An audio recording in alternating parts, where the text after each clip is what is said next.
happened here? I dare not think. A stroke of good fortune, perhaps?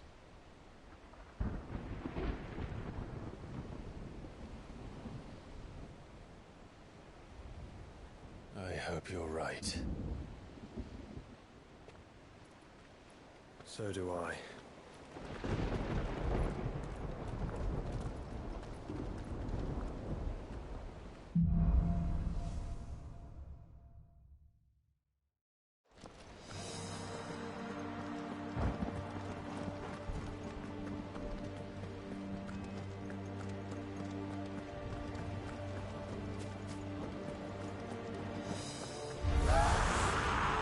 Has claimed the law. Let's see who went on next.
That's a behemoth.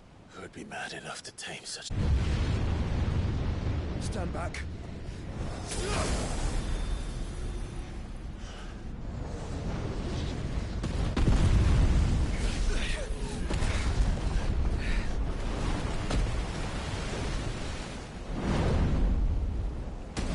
Get up.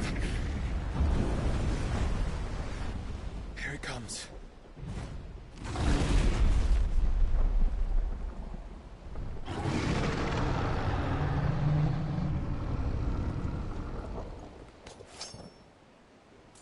Well, what are we waiting for?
Stand back!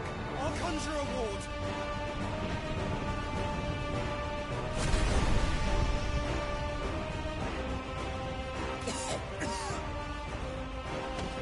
Yeshua!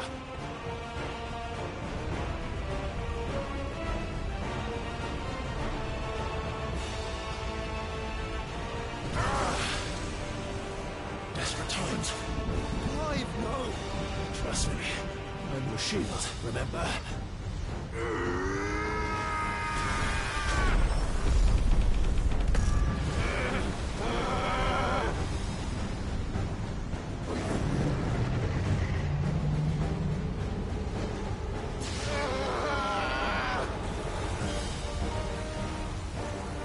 I think this might be a job for Evryone! Why would you turn to him, brother?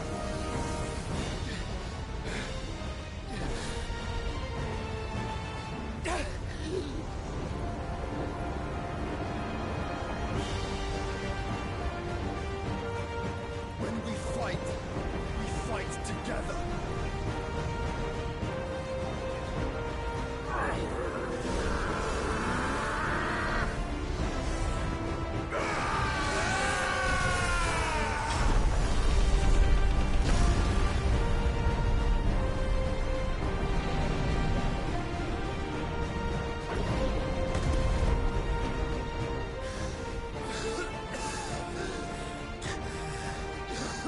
That wasn't too bad.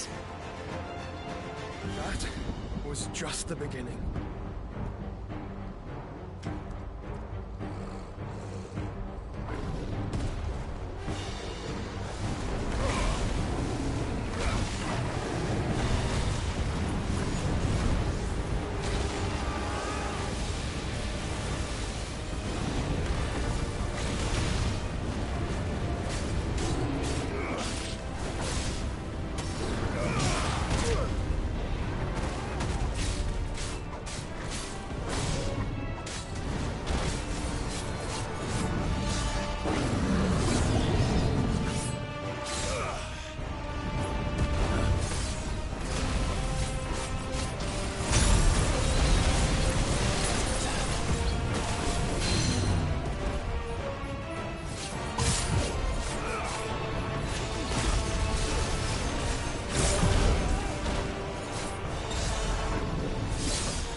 Quickly, before we're cut off for good.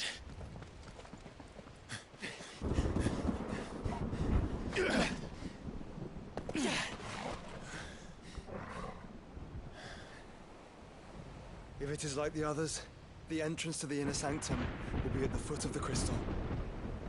We're almost there.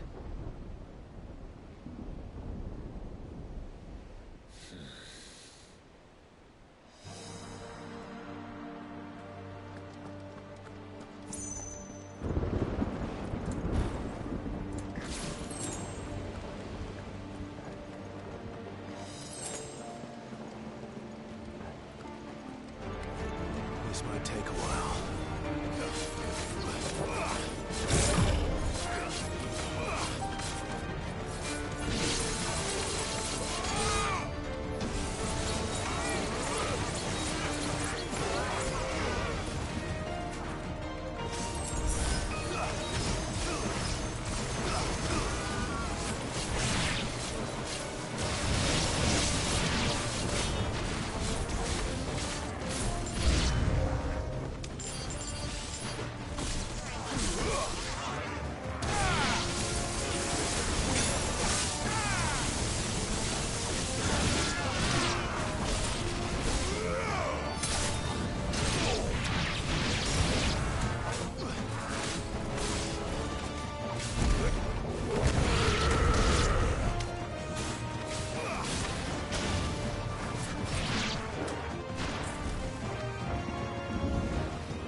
I was expecting.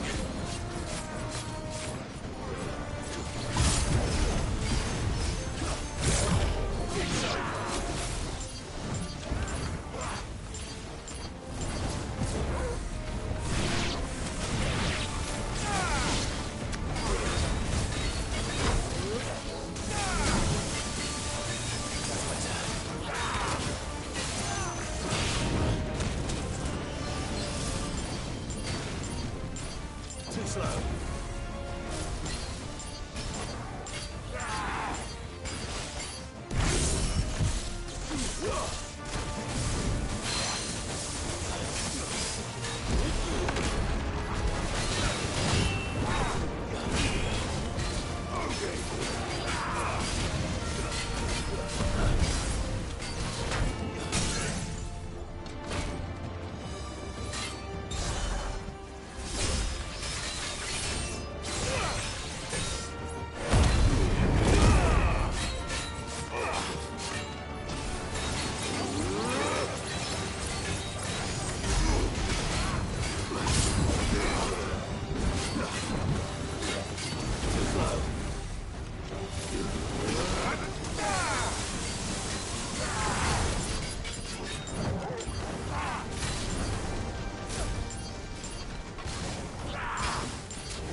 Once we step onto that bridge, we'll be easy targets.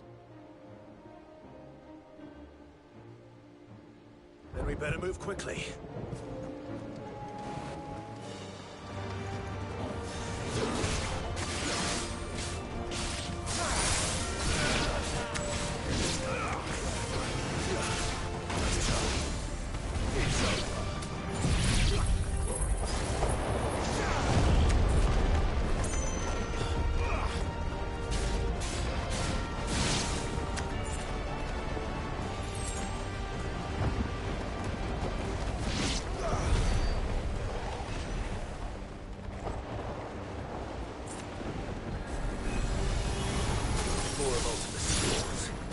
Come on then. What are you waiting for?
the castle, then.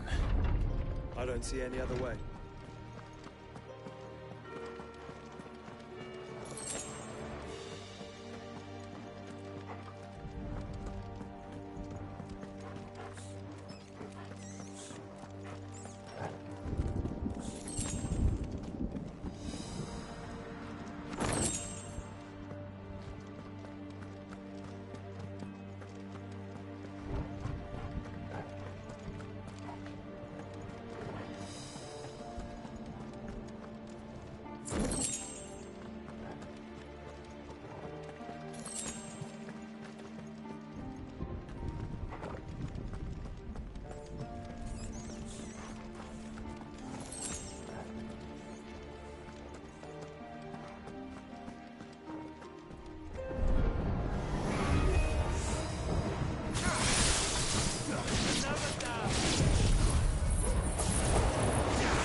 Corruption knows no bounds. We cannot allow it to spread any further. We won't.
many.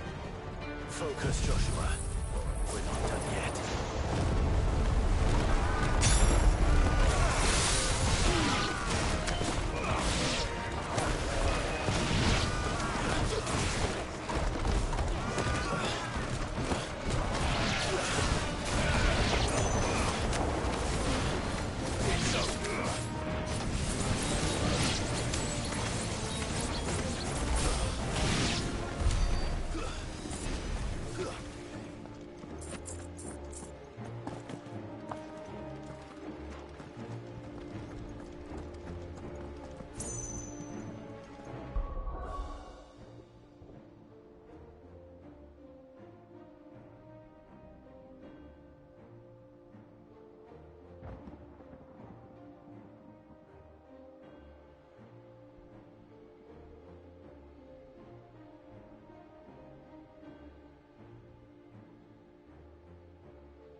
Just like candy, candy.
summon Ifrit. Not yet. So I should let the burden fall to you? Yes, you should. Save your strength for another crystal.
So big. You don't want to know.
Level 46.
There's no end to them.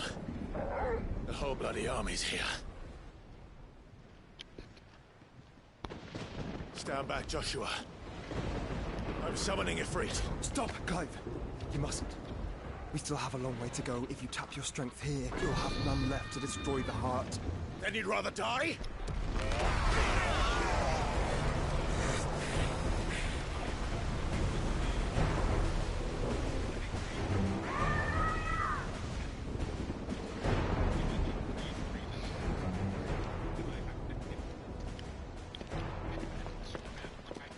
Jill!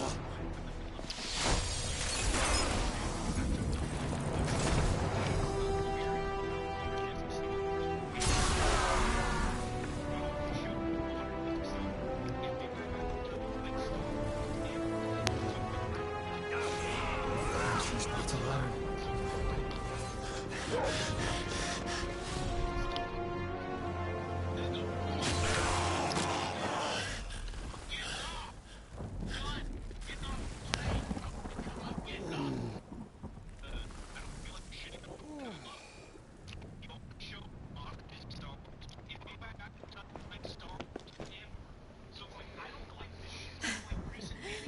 Surprised to see us. How did you? Gav. He told us exactly where you'd be. Even sniffed out a crack in the castle wall. And when we saw the heavens come crashing down, we had no choice but to believe him. It's been quite a day. To what do we owe this honor? A debt I would see repaid. Prince Dion. It's good to see you well. So, this must be Ifrit. Your uncle bade me give you a message. Listen to your heart, and guide your steel true. Your father would expect no less. That is all. Thank you. For everything, Your Highness. Dion, please. You do realize the only thing we've freed so far is this wall from its foundations, right? Now, if your lord and ladyship's quite finished. Well said, Gav. We have work to do.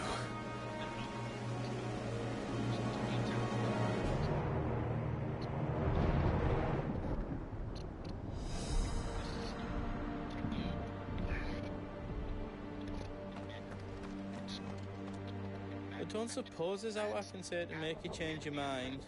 So I'll just tell you to stay safe. Nan won't take kindly to losing her best customer, especially after letting us carry all this stuff all the way to Ash. And we wouldn't want to anger old Nan. You mean, you'll buy some off us?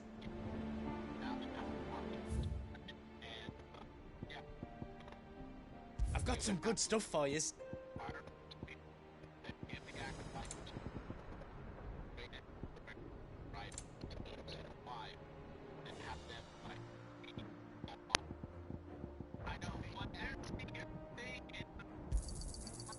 Thank you.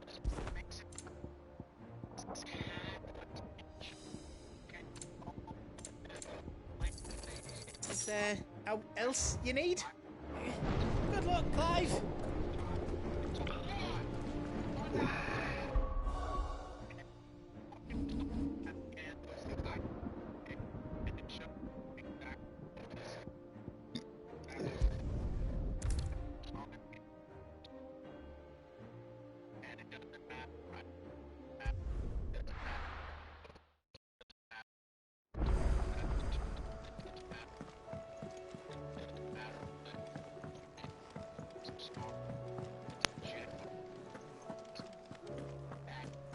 The stew's awfully thin these days. What do I owe the honor? What do you want?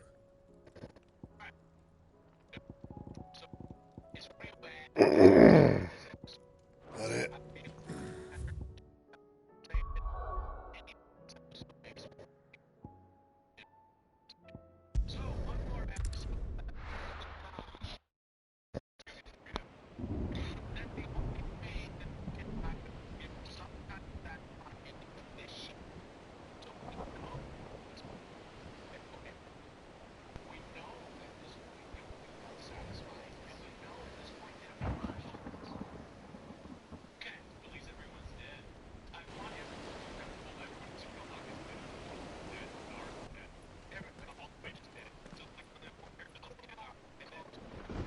What the hell happened?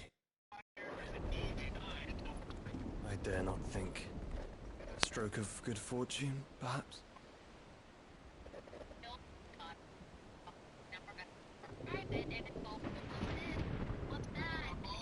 I hope you're right. So do I.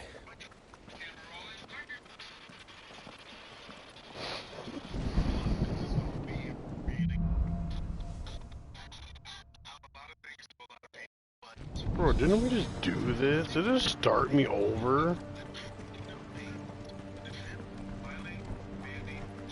Bro, are you like fucking kidding me? Why the fuck would it do that? Oh my god.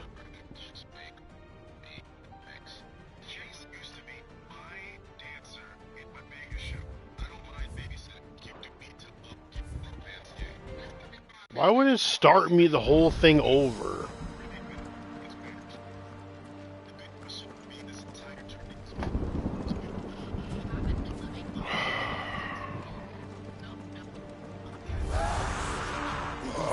Gosh, are you fucking kidding me? Let's see the winner next.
Okay, I don't think they did. I was like, what the fuck?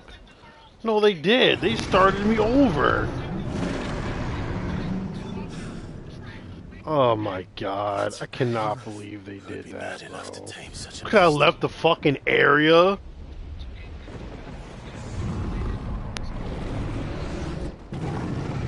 Now I gotta repeat all the shit I just fucking did.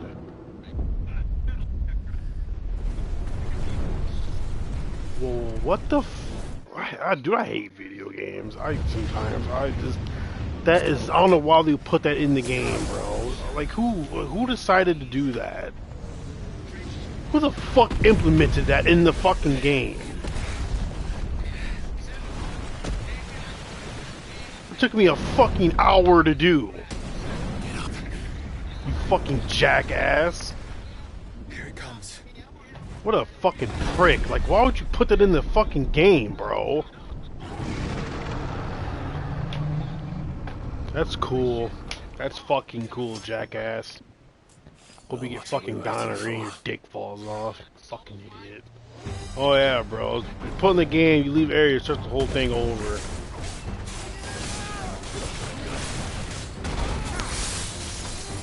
Now I have to do all this shit I just did.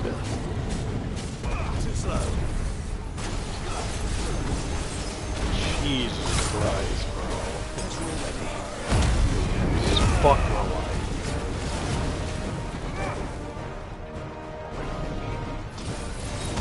You know how long that took to kill all these enemies, bro? You know how long that fucking took me? Are you serious?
Cops are just shitting me, bro.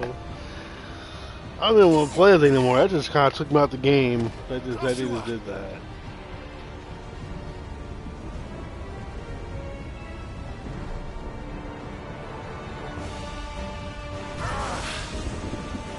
Desperate times. Clive, no! Trust me. I'm your shield, remember? You gotta be fucking kidding me. I'll have to spend another hour doing the same shit I just fucking did. Oh, God.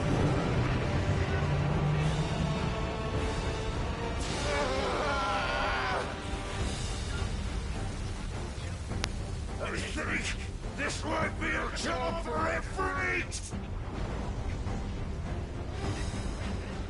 And why would you turn to him, brother?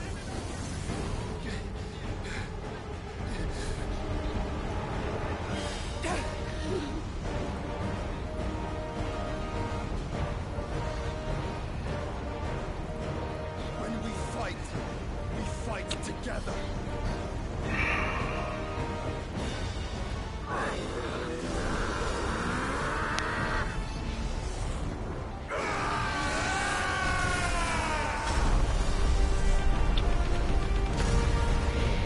Gotta be fucking kidding. I don't even care. I've seen this already. I did this already.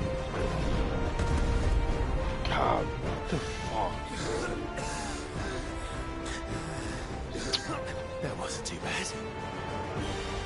That was just the beginning.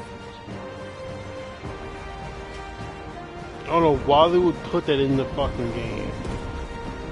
I don't know who decided that was a good idea to put that there. I don't get it.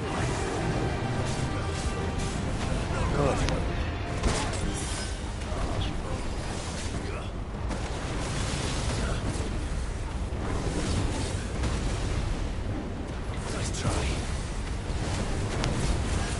Fight this fucking guy again. I just fought him, like, dude.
Why is he even alive? Bro, like, he has no health. I already did this. I don't know why the fuck you made me start over because I left the fucking area. Fucking God, bro. What the hell, man? Fucking make players actually have to do the shit over. Like, that's... Oh my God. It's literally fucking me up. Man, bro. God. Like, I didn't want to play no more. It just fucked me up. The entrance to the inner sanctum will be at the foot of the crystal. We're almost there.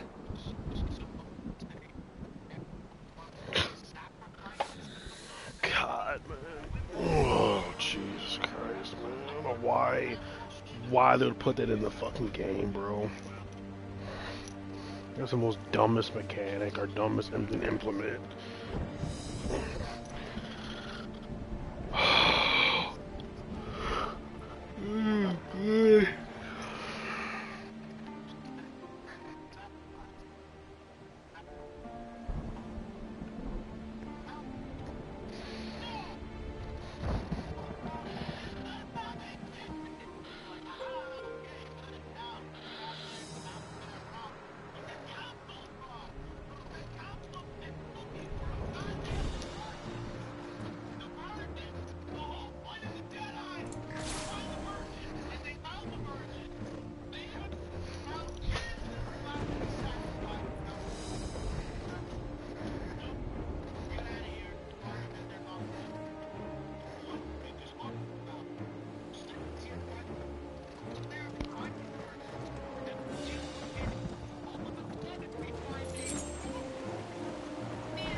Gotta be kidding me, bro.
Once we step onto that bridge, we'll be easy targets. We better move quickly. Shut the fuck up.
Then. I don't see any other way.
Ultima's corruption knows no bounds. We cannot allow it to spread any further. We won't.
No one cares.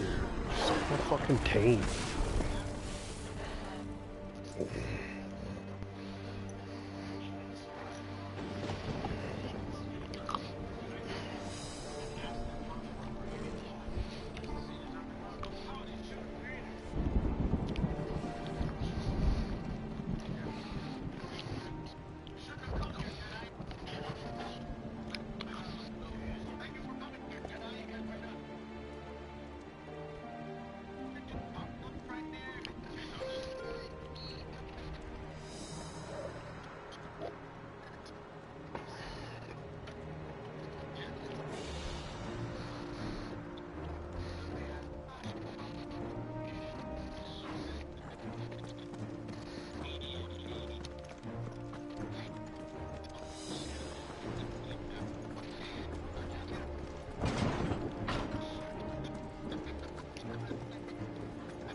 Focus, Joshua. We're not done yet.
So I should let the burden fall to you?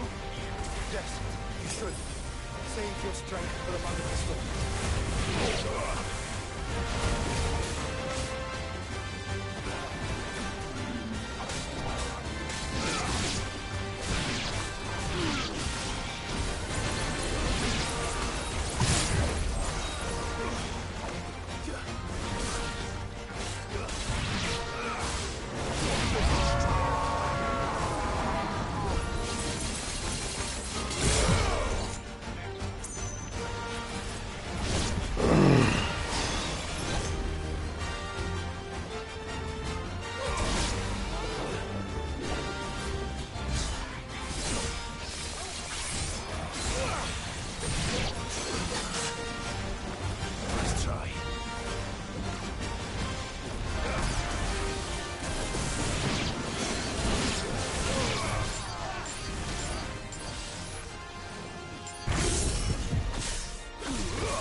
So big.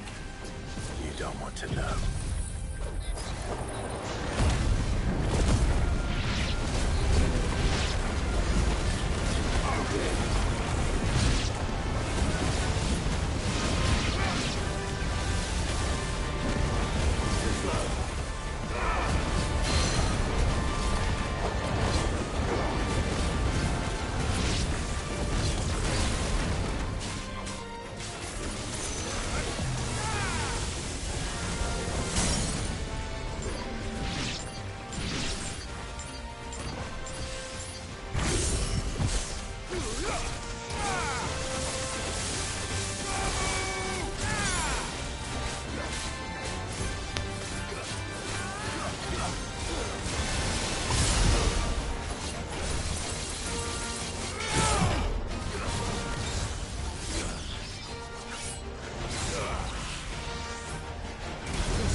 Okay, now, can we continue with the story, please? Oh my god, that really irritated me.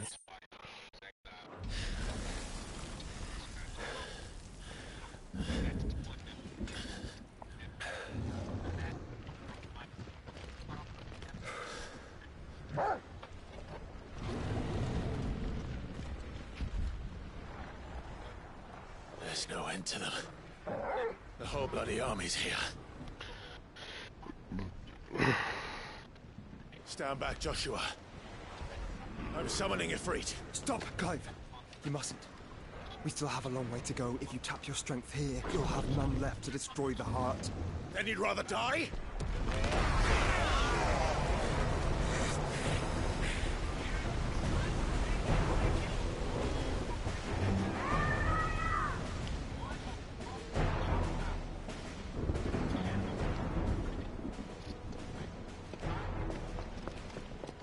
Jill!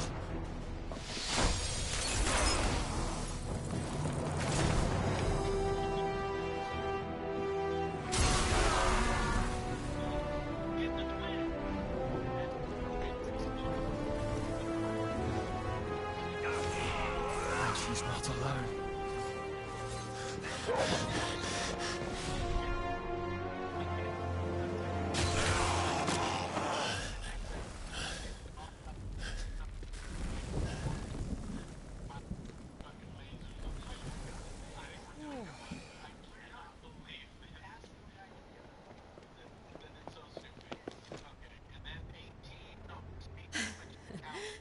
Surprised to see us.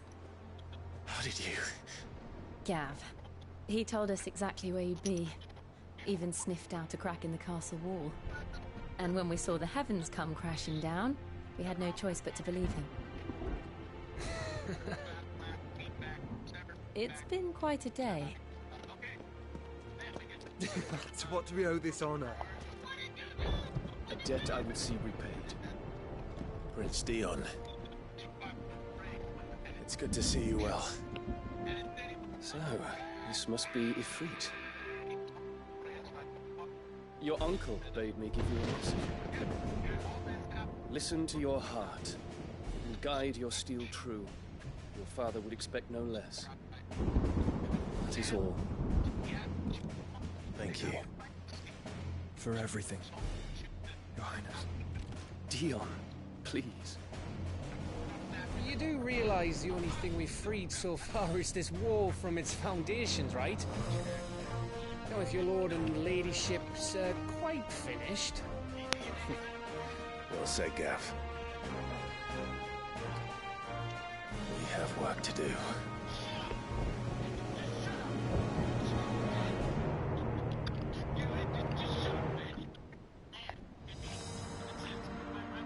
Okay, now we do it again. But don't suppose there's out I can say to make you change your mind. So I'll just tell you to stay safe. Nan won't take kindly to losing her best customer, especially after letting us carry all this stuff all the way to Ash. And we wouldn't want to anger old Nan. You mean, you'll buy some off us? I've got some good stuff for you. Righto, here you go. Is there anything else you need?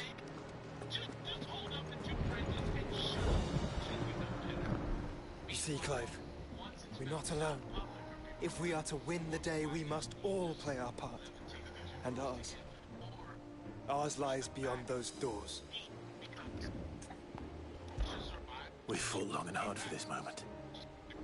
Sid's dream, Our dream. our dream, is within our grasp. We need only endure this final trial, and we shall. Together.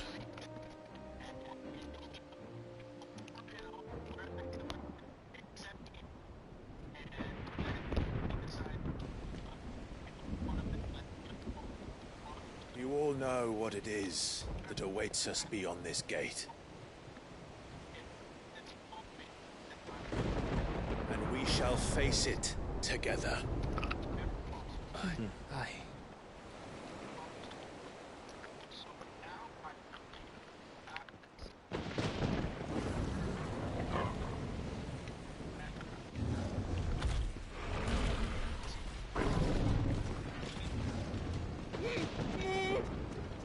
It seems our host would rather we remain.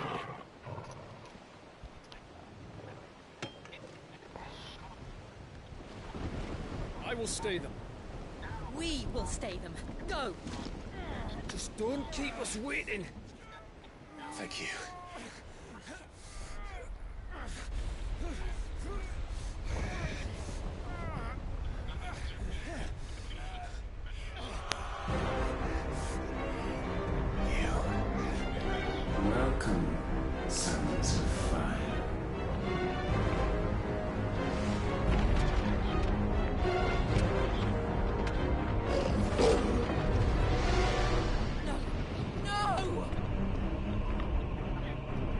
Hey, what the fuck you do?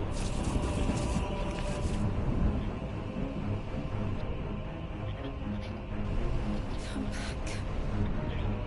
What?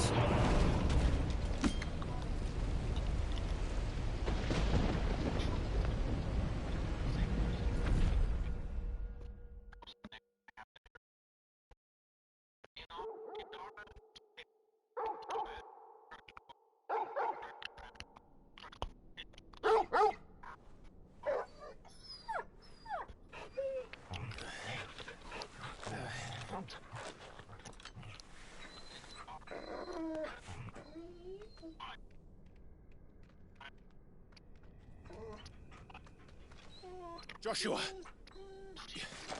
Joshua! Wake up! Clive, is that you?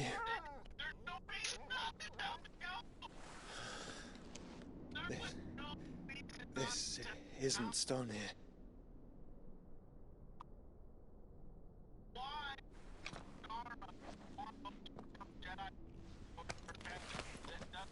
Welcome to our darkness.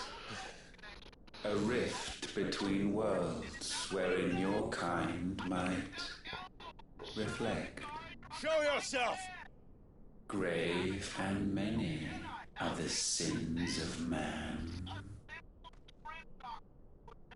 And we would have you know them. All of them. As fate has seen fit to deliver you home, consider this our welcoming gift.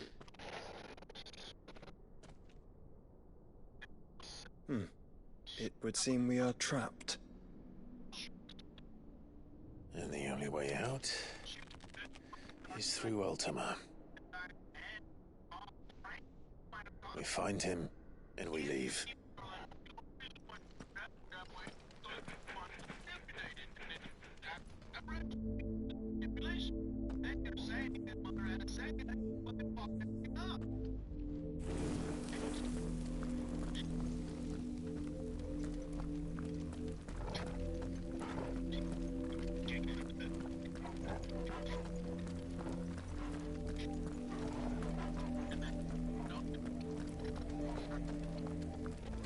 Dude, just get your fucking ass out the way.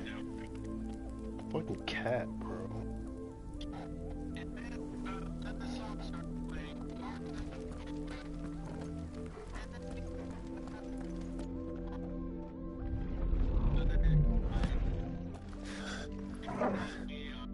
If you are to comprehend the full extent of your transgressions, we must go back to the beginning. When the world was still young, we visited upon it a miracle, magic, and in its light did all life flourish.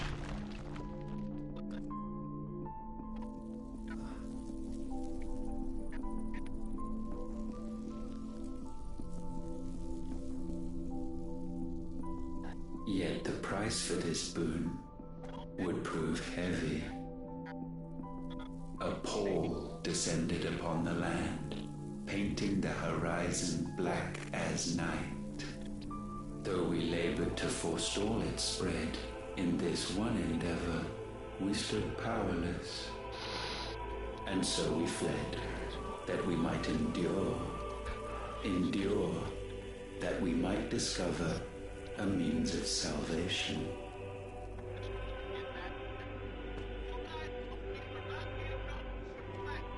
If it was magic that caused the blight, what of the mother crystals?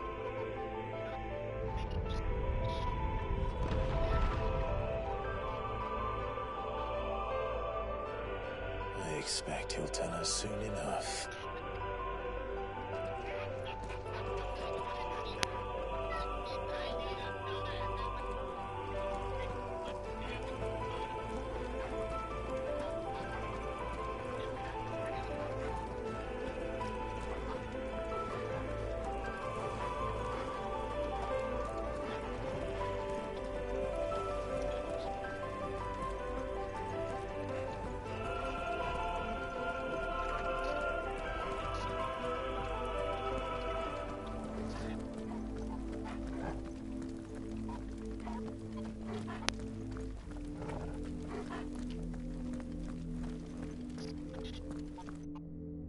Salvation, alas, was not readily to be had. First, we would require a land unvisited by the stain of corruption. An unprecedented journey lay before us, one beyond the limits of our fleshly bodies, and so we cast them off. Thus, stripped to our very spirit, did we find our new paradise.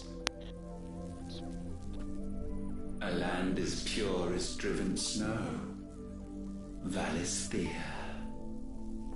There would the true work begin, for the black crept yet behind us. And soon did we arrive at a solution, the illness having spread to every organ. There was but one escape from this fate, to start afresh. With a new world. The one for which Barnabas labored. A paradise free from the blight where his God awaits.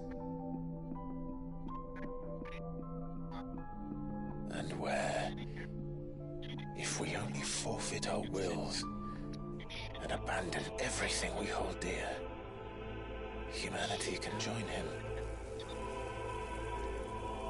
So, Ultima would have us follow in the footsteps of the king. And follow we shall. For now.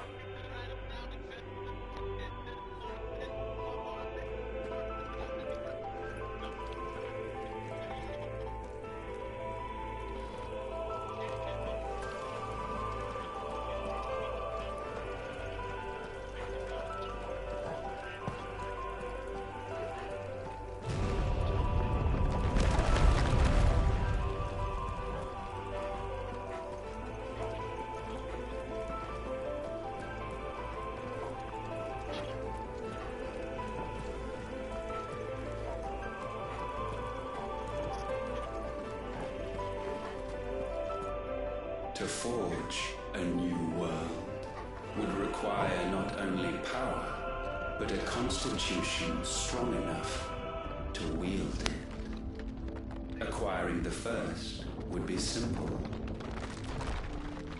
Untouched by the blight, Valisthea was replete with ether, and we had only to place jewels in her crown to claim it.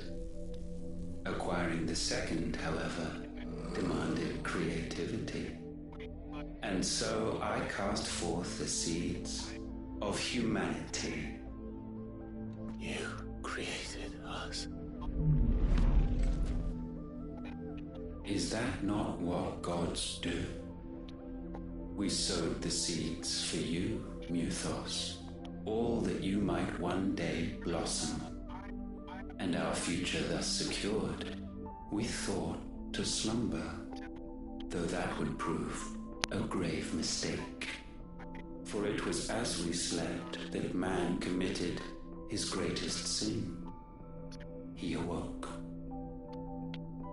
Alone in a world bereft of his God's radiance, he stumbled blindly, desperate for guidance.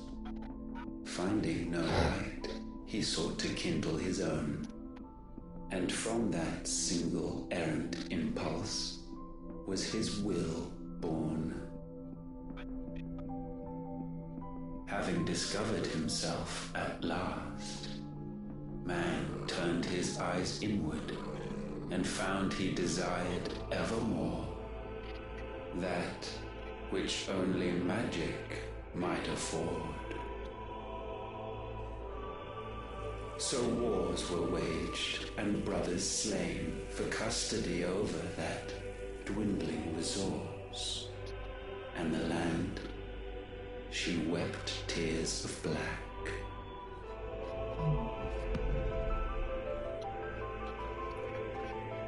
He would condemn us for this. Surely he cannot be so blind to his own hypocrisy. Not blind, just unwilling to admit the truth. But we're one and the same.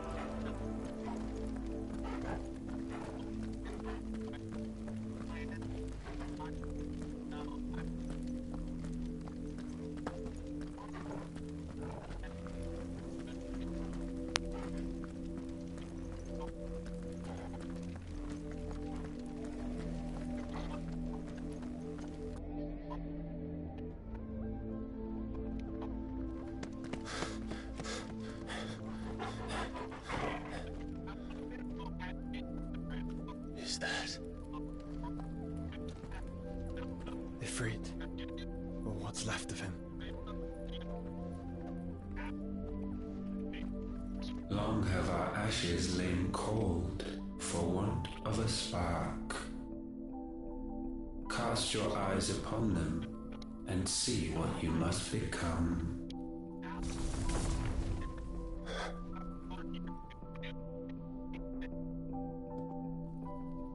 Valisthea cannot endure a second claim upon her being.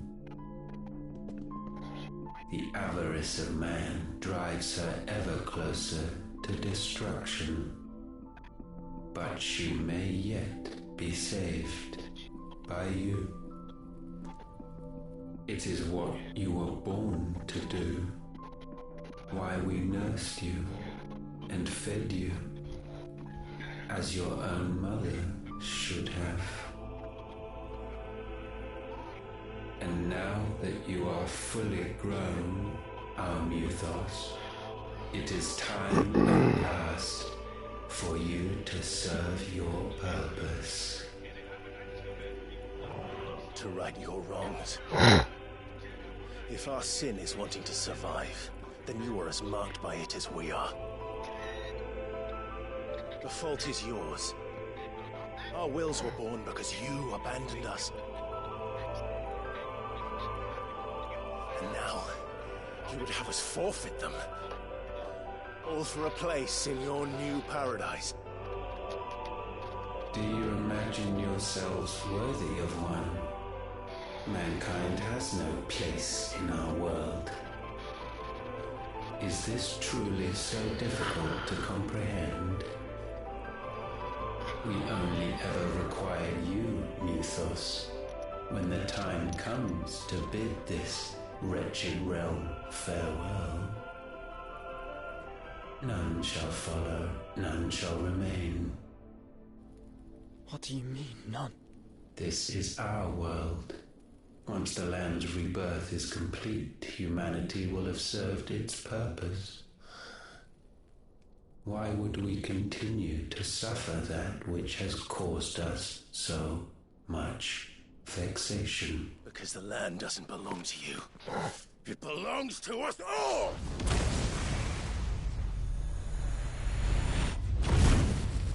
What? That is where you are mistaken. You own nothing but your precious will.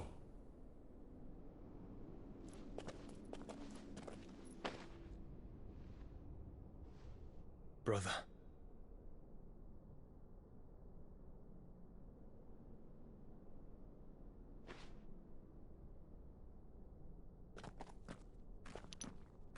I can't do this alone.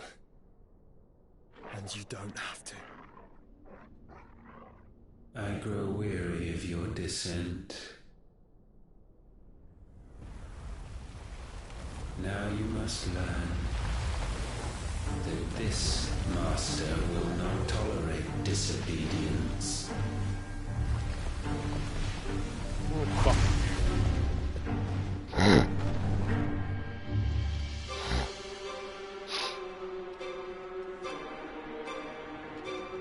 My friends, my family. We have all suffered, all fought to survive. This world may be flawed.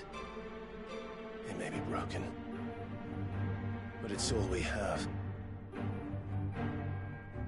And if we can't share it, I see only one other choice.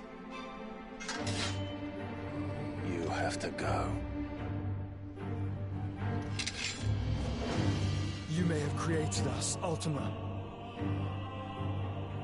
But it's time we lived on our own terms. This isn't your world anymore.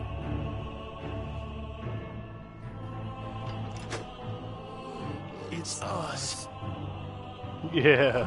Bow down, offenders, hearts disdain.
Such foul attaint may not be sublimed through game standing.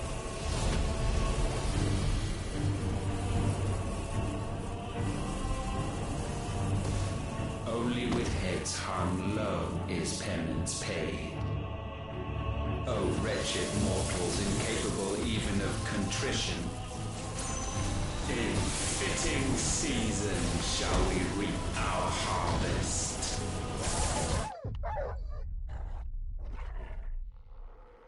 What the fuck was that, bro? How did that just kill us? Know your insignificance.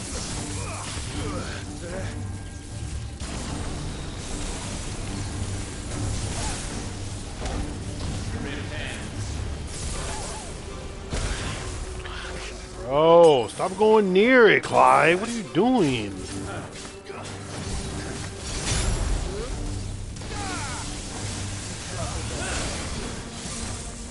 We will unmake.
Gifted this chance, and still you would raise your hand against the Lord. What now? The darkness bends.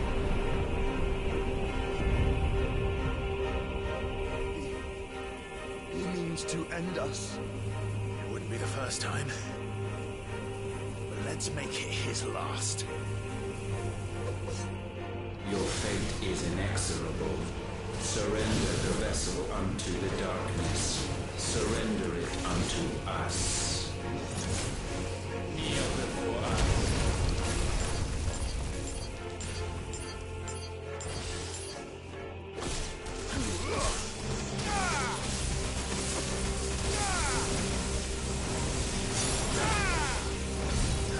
Nice try.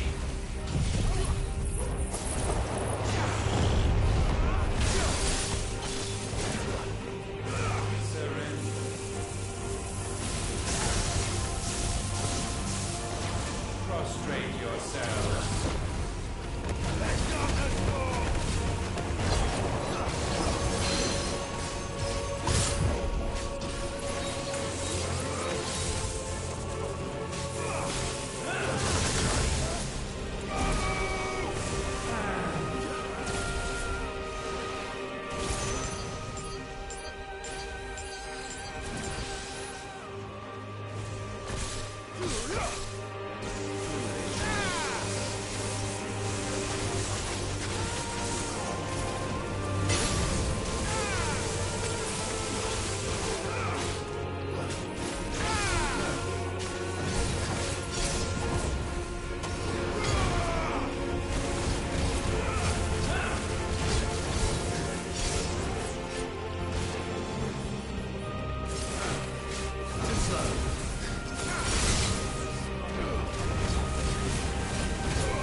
Go fuck yourself.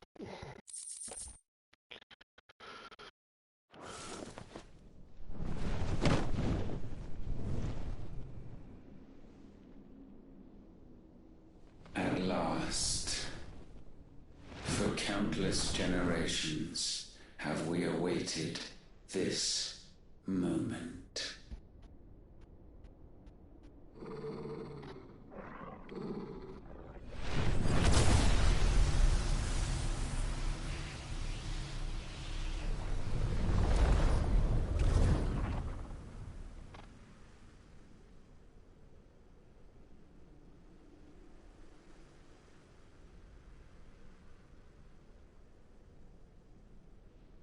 Your struggles have made you strong, yet your soul remains heavy with sin.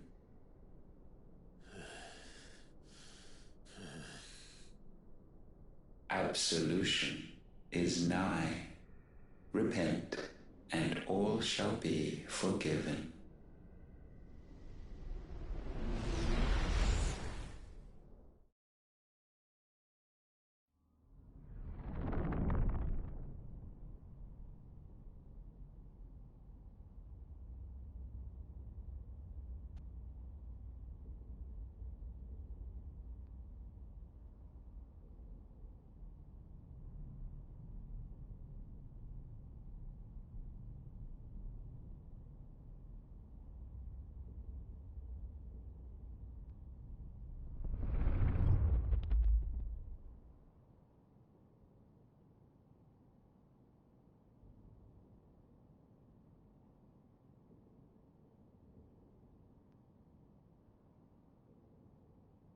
Tell me, Clive, how many lives have you saved since taking my name?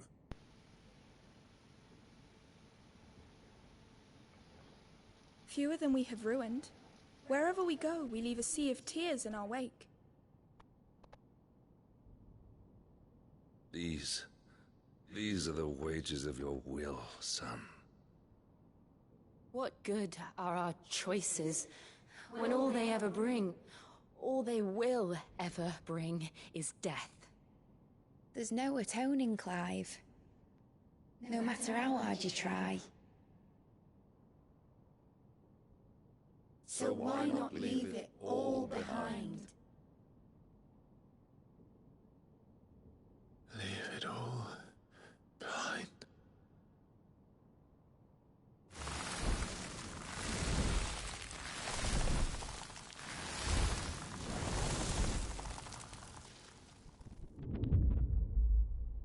Clive!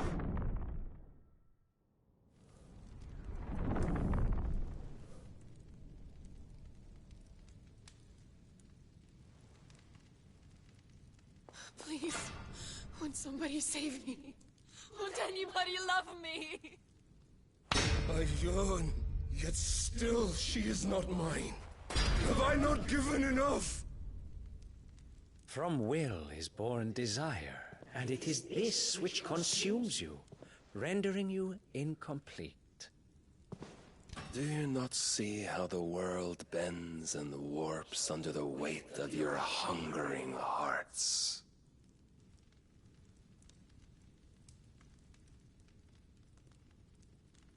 What if it could all just go away?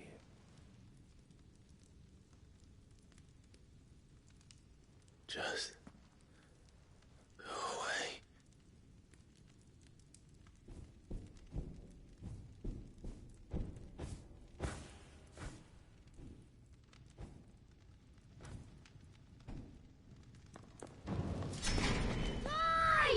Clive!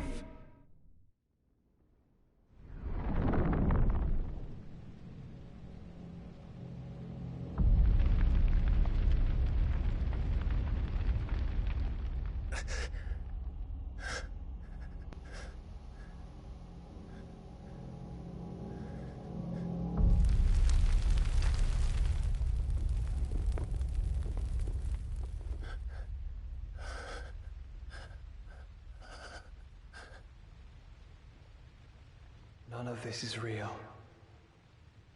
Wake up.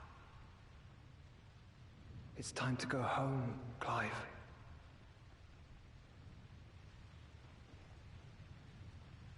Clive. That's right. You're my brother. Brother.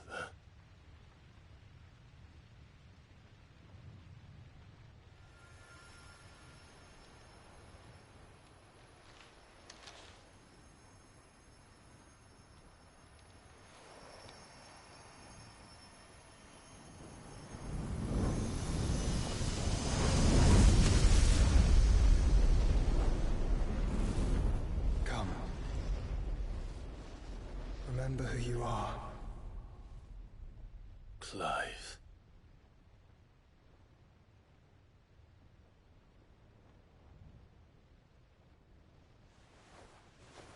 Once more, lest you forget.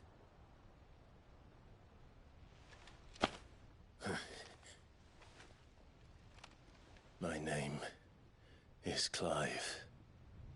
Clive Rossfield.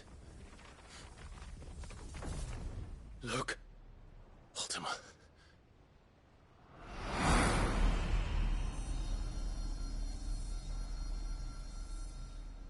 Even here, the light of the vessel's will cannot be quenched.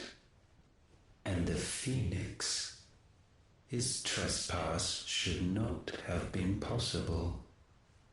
Not possible unless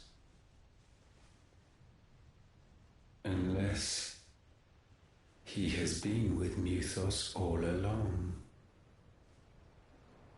The mark of the Phoenix, emblazoned upon his heart, made manifest by the power of will alone. The power of creation. Can it be?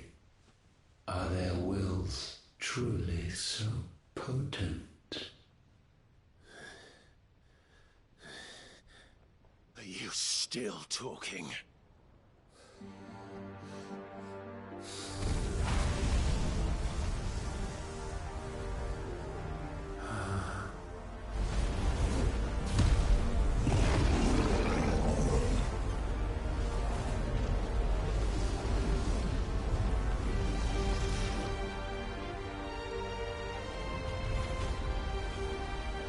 Our flames burn as one!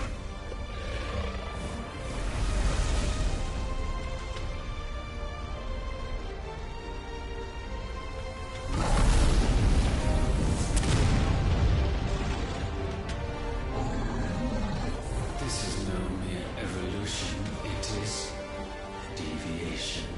And herefrom does Logos rise.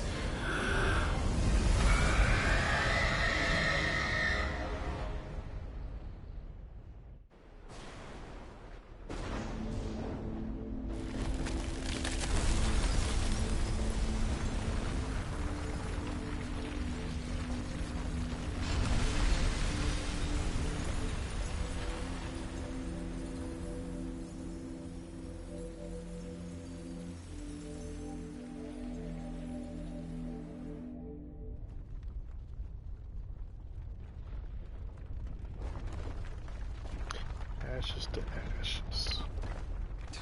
Damn it, Clive. Wake up.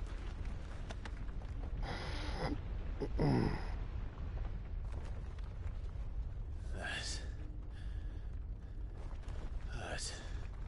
Sorry to wake you, but I think it may be time to leave. This place.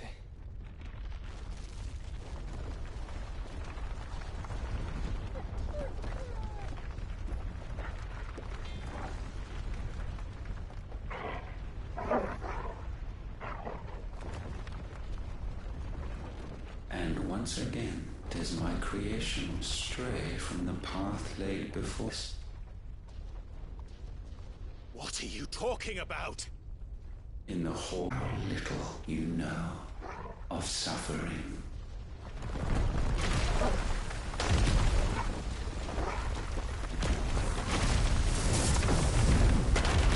And so the crystals are no more.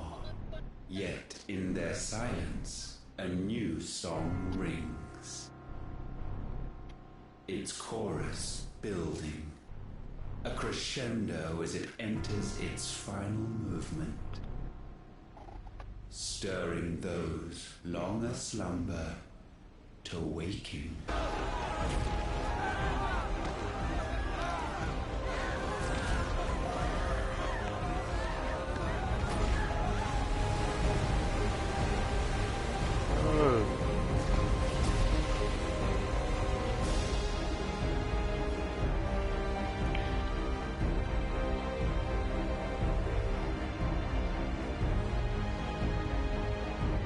Destroying everything.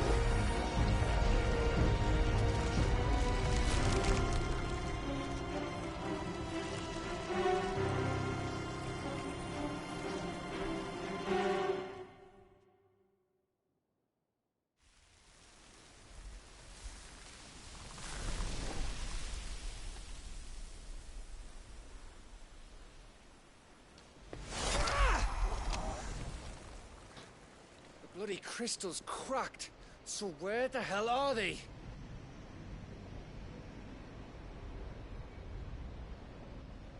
Oh, fuck me. Oh my god, just rip the fucking... Oh god. It's a fucking charger for the life of me, bro. Ugh.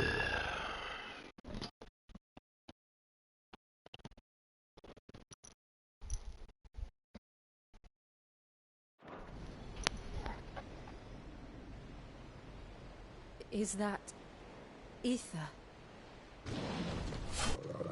Clive! Joshua! Jill!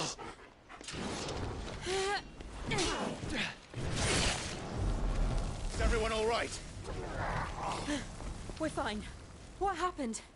Too much to explain here. Mate! We're leaving! Now! Everyone, fall back to the ship!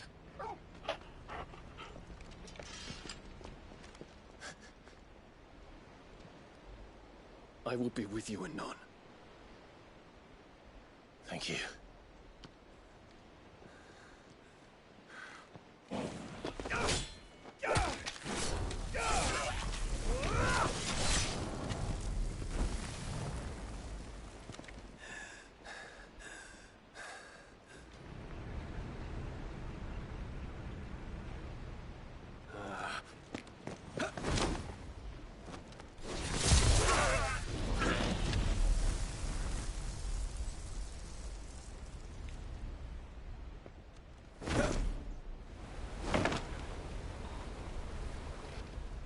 Maybe just flashy.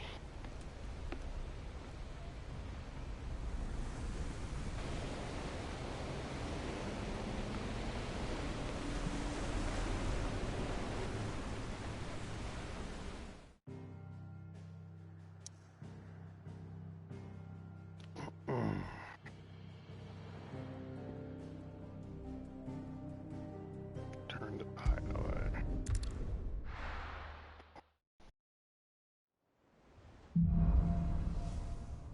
Back to their origin. I need to tell everyone what happened at Drake's Spine. And I'm going to need Otto's help.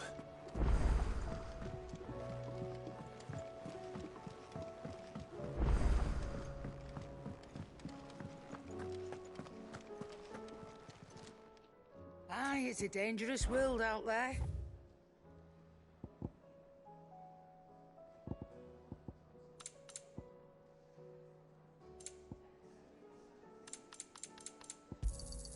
You'll not find a better price than that.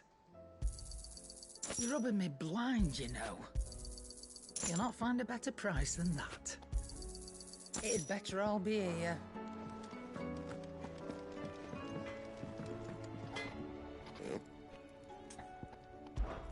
So, will it be?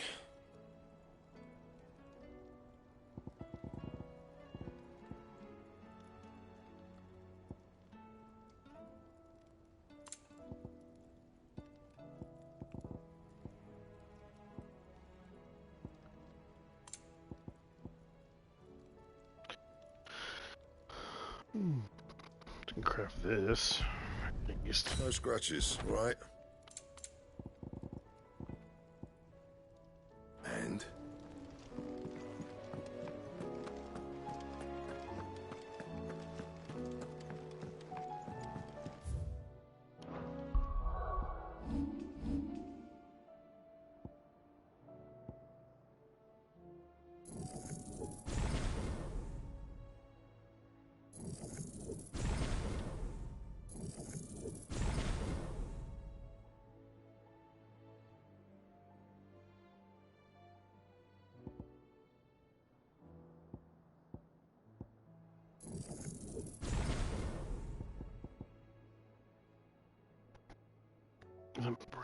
bastard.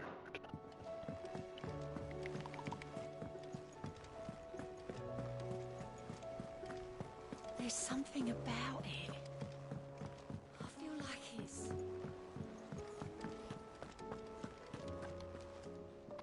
Still alive, I see. Something tells me that eyesore on the horizon is your doing. How'd you manage that? It's a long story. One that I'd rather only tell once. Right. All hands on deck, then.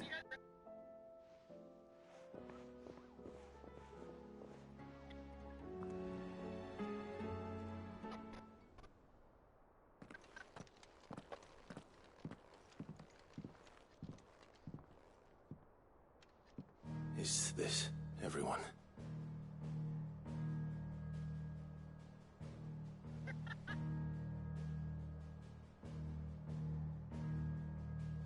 As I'm sure you've all guessed, the crystal which now commands the eastern skies was summoned by Ultima. He called it Origin.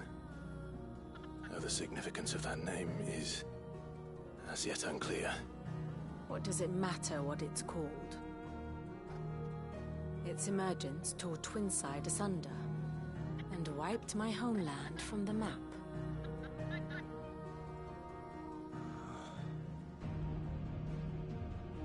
Mention of the Dominion spires can be found in the oldest of Varisthian records. But to the best of my knowledge, none provide any hint as to their true nature. That they would prove the horns of some slumbering demon. Well, the Dominion's demise was at least quick. Elsewhere, the Republican army cannot hope to contain the chaos engulfing Randalar. Canberra is in flames, and the Empire... Our allies are crying out for answers. I've sent the Cursebreakers to give them what assurances we can, but right now that amounts to fuck all. They wouldn't be able to stop what the skies have started in any case. People here and across the realm grow sicker with every passing day. Could it be that this new Mother Crystal is like the others? That it draws upon the land's ether? It certainly looked that way from stone here. If that were true, it would explain the hastening spread of the Blight since the crystal's appearance. Would it not? And as the land's ether slowly rises to the surface, it pools,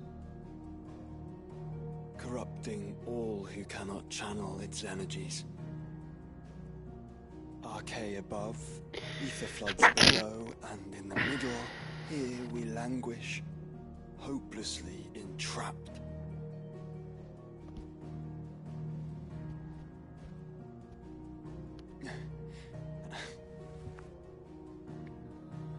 It's all right. When we faced him at Stone here, Ultima told us his true power quickens in the halls of Origin. Needless to say, we cannot allow that to continue. If we are to stop him, we will have to find a way into the crystal. How are we going to manage that then? It's up in the sky. And fast as she is, the Enterprise can't fly.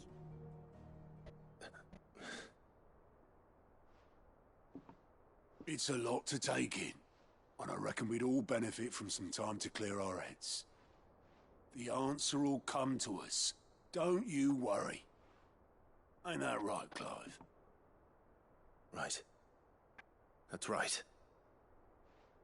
Well, go on then. Bugger off.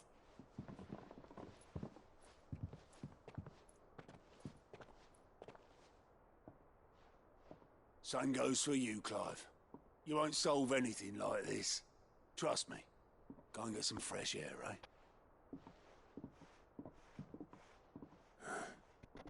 Thank you.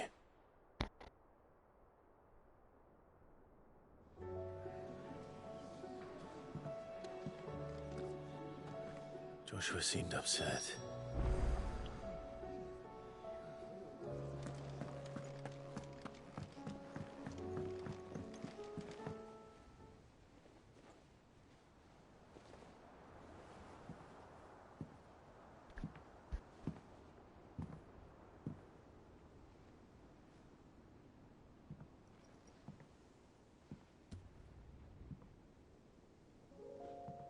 Ultima may have created us, but he doesn't make us who we are.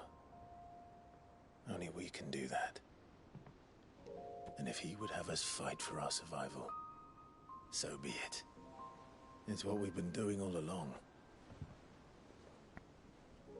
Much like Ultima himself, it would seem. His new world being naught but a means to survive. And so, we must contend to decide which of us shall inherit the land. Should Ultima prevail, it will mean death for us all. Of that, we can be certain. But even should he fail, what world awaits us? A withered, godless place where our newfound freedom will most like prove a chain in itself. Well, that may be. But a chain can always be broken. As long as one has the will to break it. It won't be easy. It may take generations. Centuries of suffering. And that is, if everyone plays their part. But it will happen. And when it does, it will be on our terms. That is the world that awaits us. Indeed. And what better world could one wish for?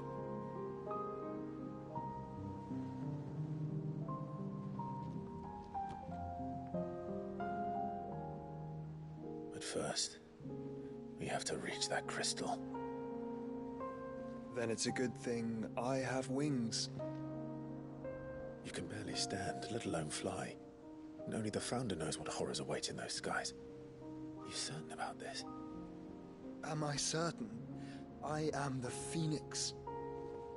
I will do what I must. This is our fight. Remember?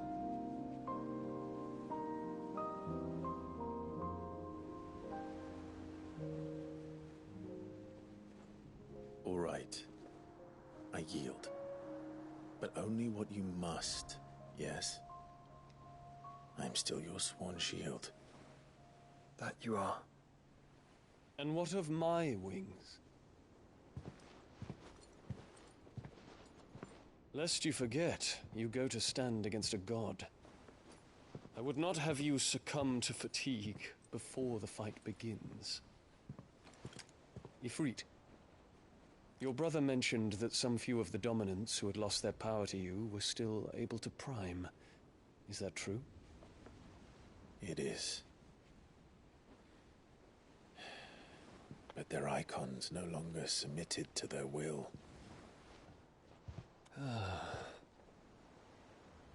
Then mine will have to be stronger.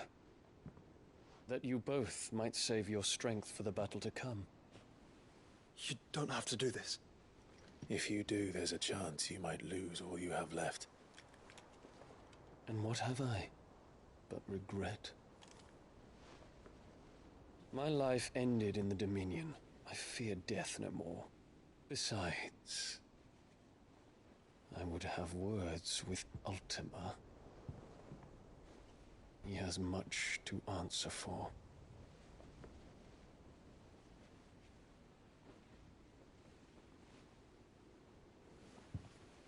We are in your debt, Dion.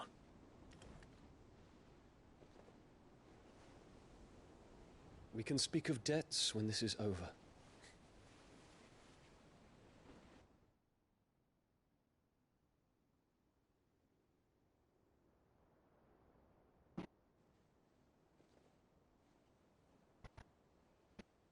He speaks the command, he knows he's not coming back. And has come to terms with that. That doesn't mean that we have to. Does it, Clive? Time to talk to Jill. I only hope she understands.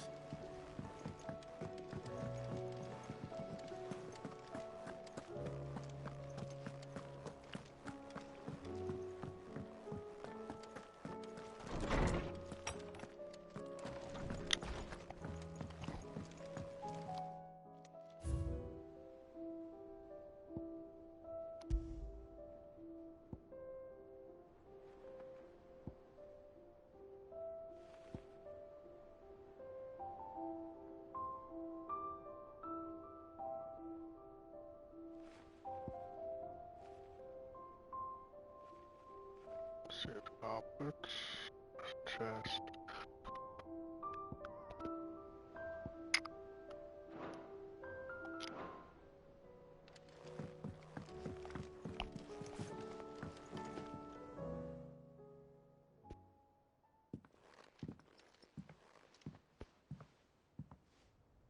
Come to wish on a star. That might not be such a bad idea. This is it, Jill. You know what I have to do. Why I have to do it. There's no turning back now. This is where our journey was leading us. Where it will end, for better or worse. I could pray to Metia for you. But you'll be all right, won't you, Clive? You always are. I did promise we'd watch the moon together. I'll be waiting.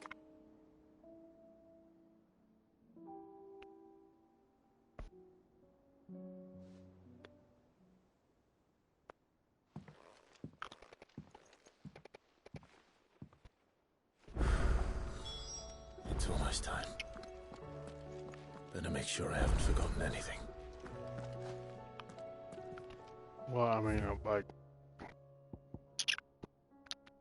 the sack was popped up literally.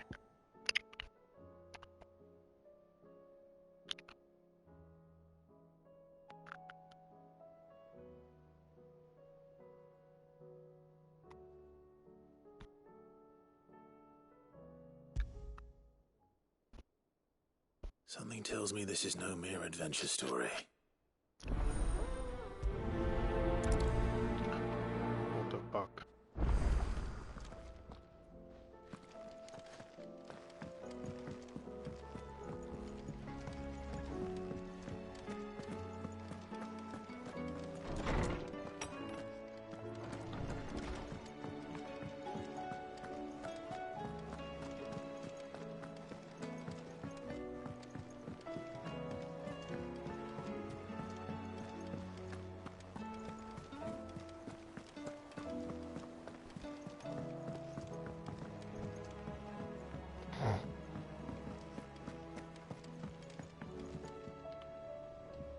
Vivian, I read your note, and I'd be happy to help you find the book you're looking for.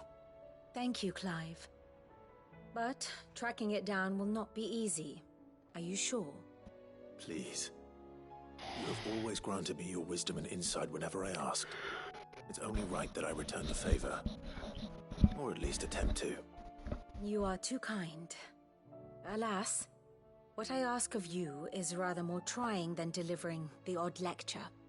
I spoke with Harpocrates to see if he had any inkling as to where another copy might be found, but... But perhaps it is best that you hear the details from him. If you say so. Forgive me, Clive, for asking this of you. But this book, it set me on the path to becoming who I am today. Its importance cannot be overstated.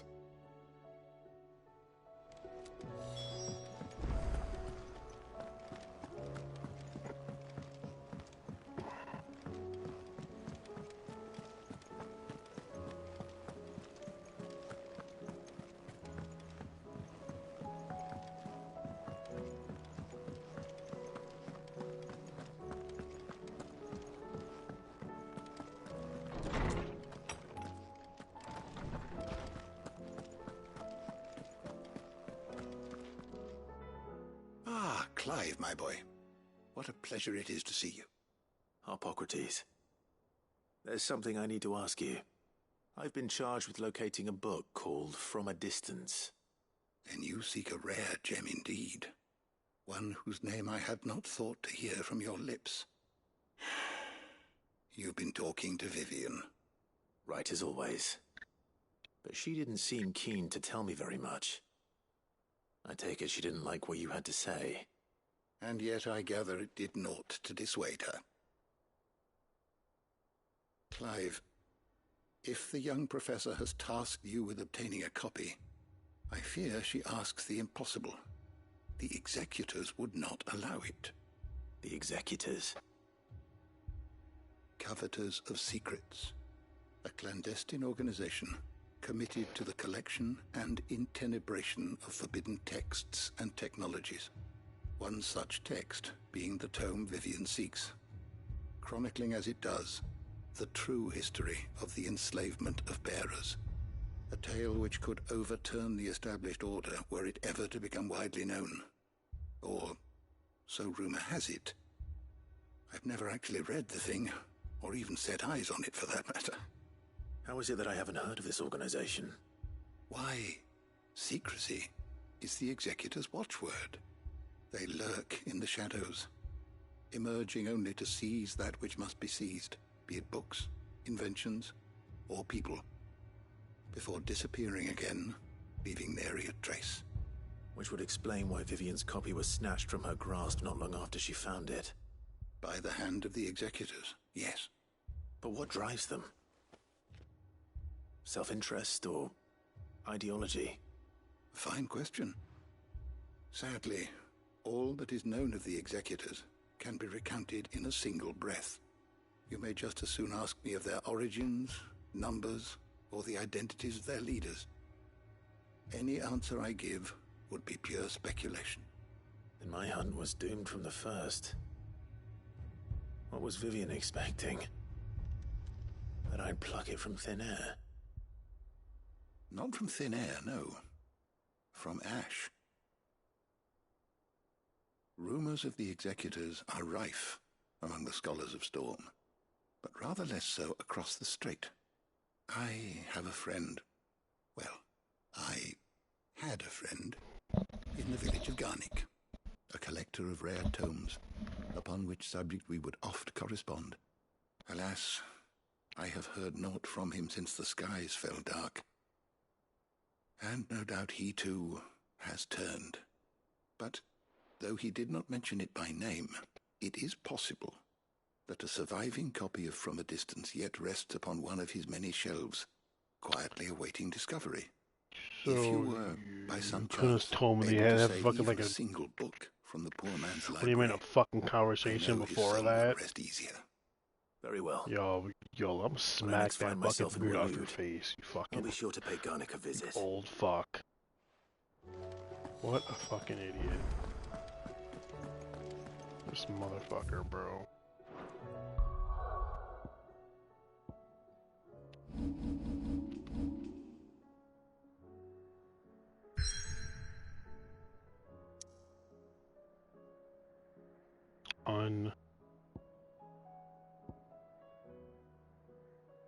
Unbelievable.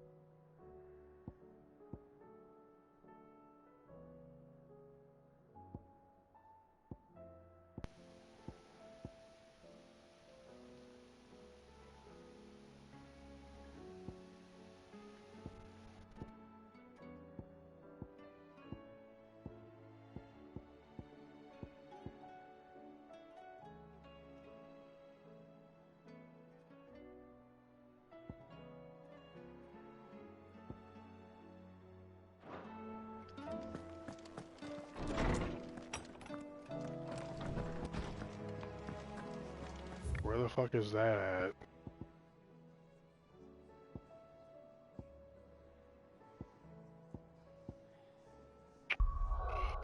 Gosh, bro.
fuck is the guard? What the fuck is that?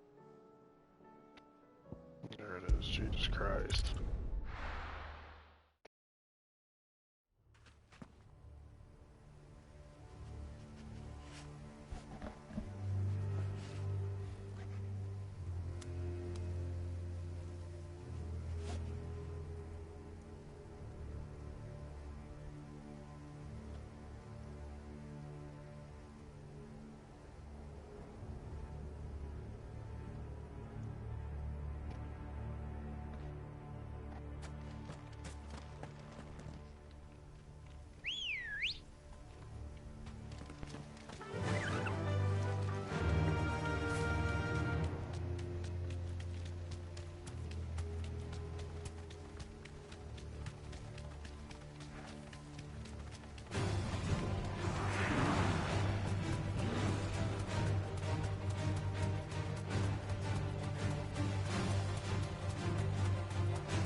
The entire village looks abandoned. Now, which house would a bookworm live in?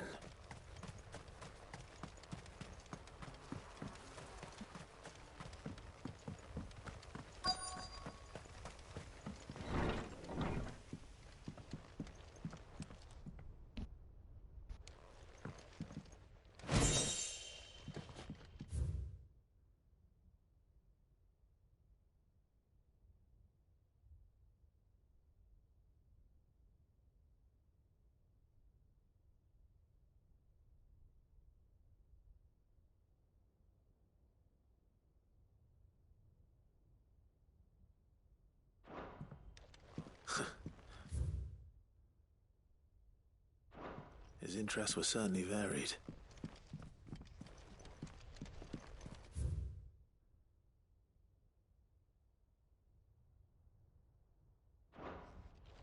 This is a Royal Army logbook.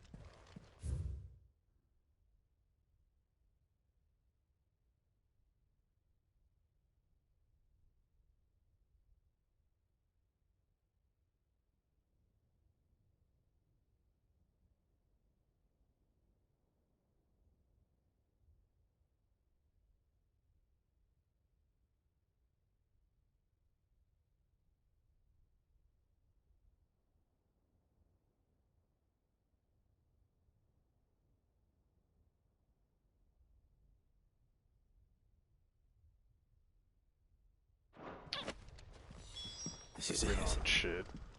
But if what it says is true, I need to get this back to the hideaway.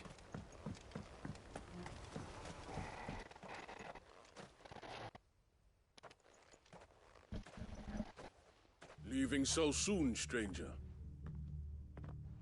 We've been watching you. From a distance, so to speak. Subtle. I know who you are. Then we need not waste time on introductions. Hand me the book. Leave it in our care and return to your life. Your care? Do you mean to burn it or bury it? That is not my decision to make. But by one means or another, its contents shall be removed from the common record. Then I'll have to politely refuse. I won't let you erase our history. Then we find ourselves at an impasse. Very well. The book can just as easily be pried from your dead hand.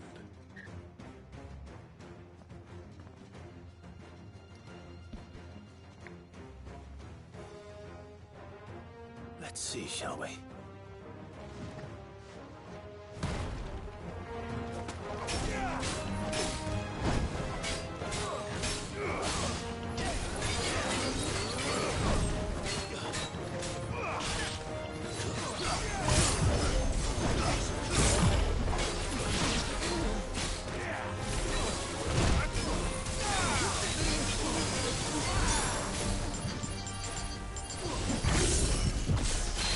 Ugh!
Impressive. But we have other means. We shall claim the book yet. Why do you want it so badly anyway? It lays out in no uncertain terms the vanity and avarice of mankind. It tells the shameful history of the persecution and oppression of a gifted few by a giftless many. Would you say that this interpretation was correct? I don't know. You don't know. Your sword may be sharp, but your wits are dull. So let me answer for you. There is no correct interpretation of history. That a series of events took place may be proved beyond a doubt. But there can be no single, immutable explanation as to why they came to pass. It is a question of numbers and of belief. If enough people believe that a set of events occurred for a reason, that belief becomes the truth. So you're trying to control the truth?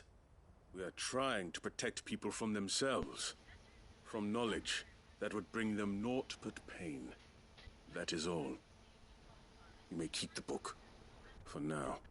The world is small. We shall meet again. Until then. Wait!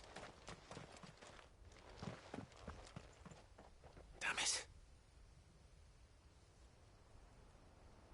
Let's get this back to Vivian. Perhaps she can explain what that was all about.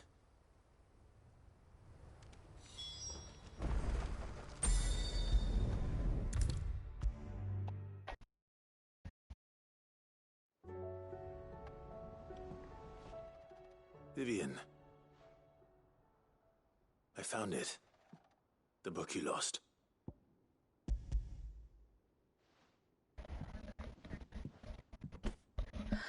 You found it. Thank you, Clive. Even though I asked this of you, I was not entirely sure it would be possible. I feared the executors had seized every copy. I met with one of these executors, and I convinced him to let me keep it. He told me something. That the truth is just a matter of collective belief. And that if enough people believe a lie, that lie becomes the truth. It does. But it also means that the truth is not immutable. That it can be changed. Provided that those who wish to change it can convince enough people that their perspective is the correct one. As the sad history of the bearers proves. You said that the book inspired you to become a scholar. It did. Or its author, rather. She was a heretic, you see. A firebrand and a dissenter. A gallows stood ready for her in every corner of the realm. And by shunning society, or perhaps being shunned by it, she stumbled upon a truth so potent that an entire realm trembled at the prospect of its utterance. I, too, have always felt somehow set apart from the world of men. A stranger to my own species. She taught me that my solitude was not a curse, but a gift.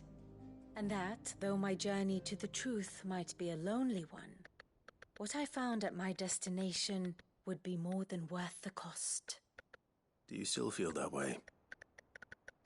That you're not one of us? Honestly, I'm not entirely sure anymore. Since coming to the hideaway, I find my thinking somewhat clouded. Perhaps the result of studying mankind from a rather closer perspective than I had intended. But the more I study, the more I find value in this perspective. In looking not from the outside, but from within. So if you'll permit me, I'd like to continue my work here. Remember, Clive, when enough people believe, belief begets truth. Give the men and women of this benighted world the gift of truth. Make them believe in you, as I do. I'll try, Vivian. I'll try. Fuck is going...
Sid, I was wondering if you could help me. It depends what with. A bearer, but recently freed from his bonds, is keen to join the Curse Breakers.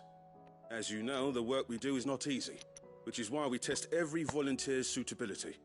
I was hoping you could oversee this one's evaluation.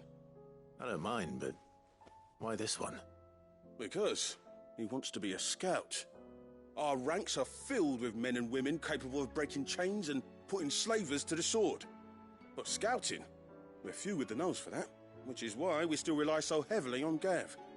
And since he accompanies you on so many of your missions, I thought you might be better placed to recognize the traits in him that we should look for in those who'd fill his boots.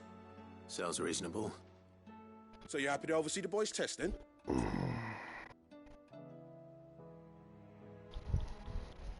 Sure, you fucking douchebag. One can never have too many scouts. Truer words, Sid. I'll let the initiate know that you'll be attending his trial, and that he is to proceed directly to Northreach in readiness. No time like the present, eh? No time like the present. I'll await you there.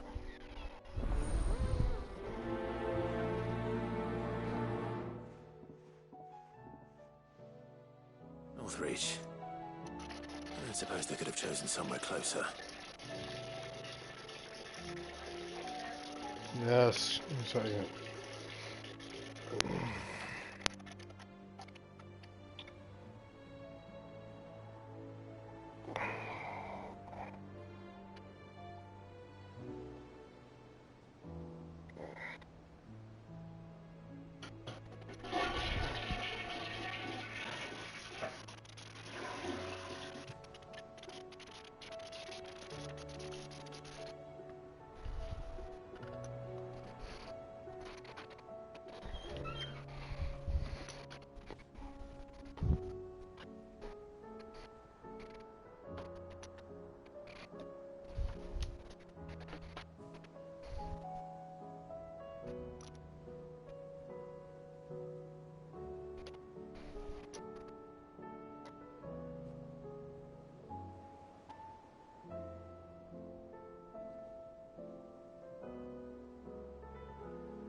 Nazaire might at least have mentioned where in Northreach he'd be testing this recruit.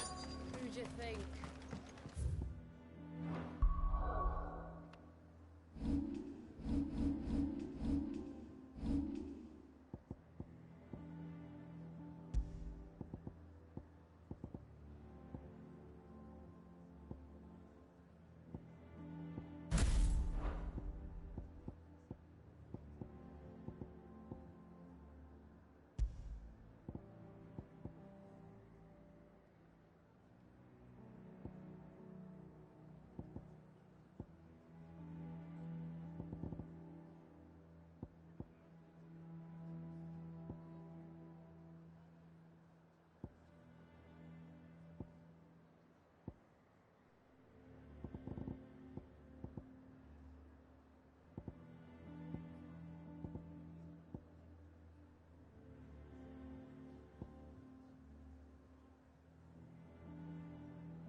I'm in dust.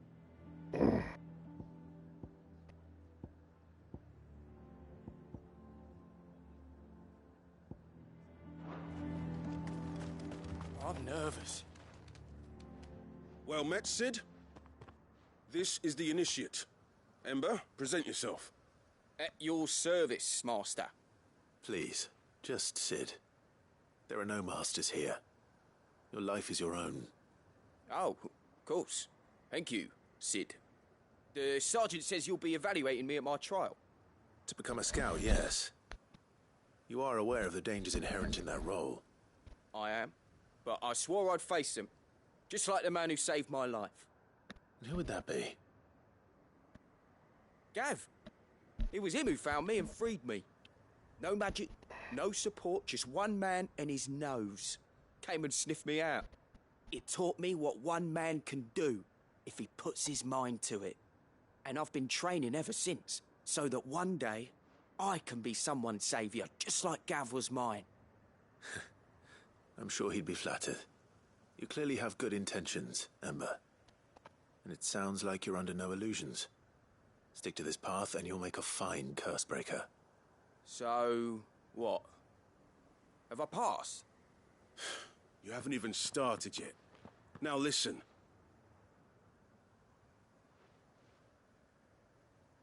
Not far from here is an Imperial lookout, Eastwatch. The guards there record all their sightings in a logbook. You are to find it and bring it here. And bring it here, right. Anything else? No. Sneaking into a heavily guarded Imperial outpost and stealing the logbook would be quite sufficient. You will need to assess the situation, determine a point of entry, create a distraction and effect an escape, all without being discovered and thrown into an Imperial oubliette. Ember, Gav isn't our best scout because he can do everything. It's essential that you know your limits. Know my limits, right. I won't let you down.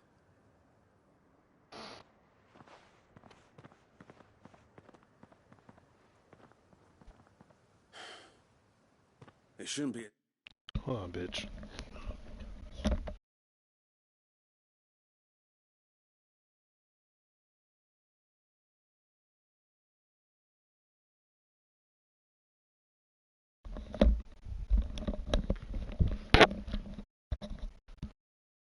As dangerous as I made out. But keep a weather eye on him all the same, would you? On my way. All right, Ember. Impress me.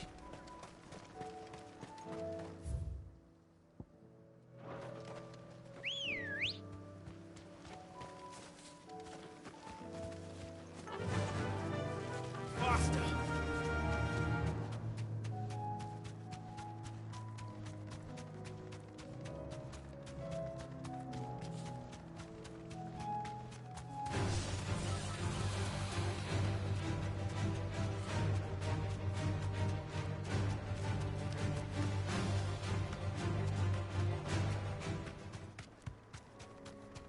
These are clean kills.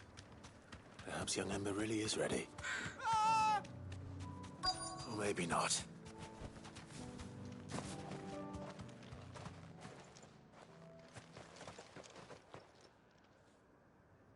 Damn it. Ember, draw your sword! I can't! Then run! If you want him, you'll have to go through me.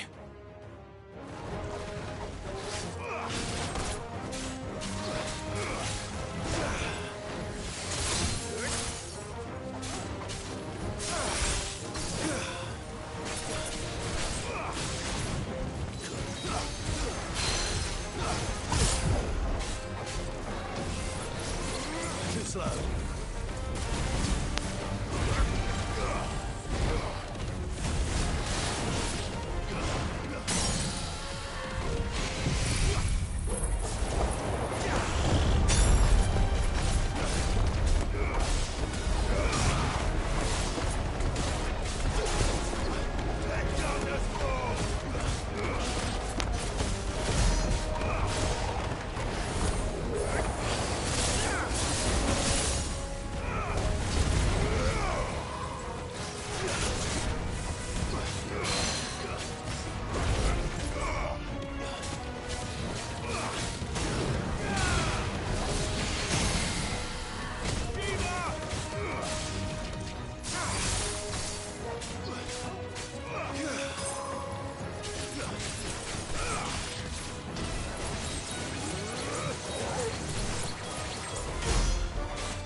Ember, are you...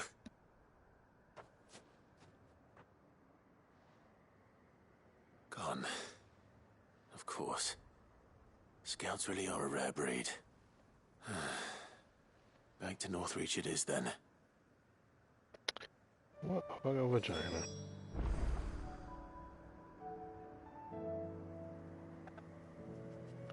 What a fucking big ass fucking vagina. Holy shit.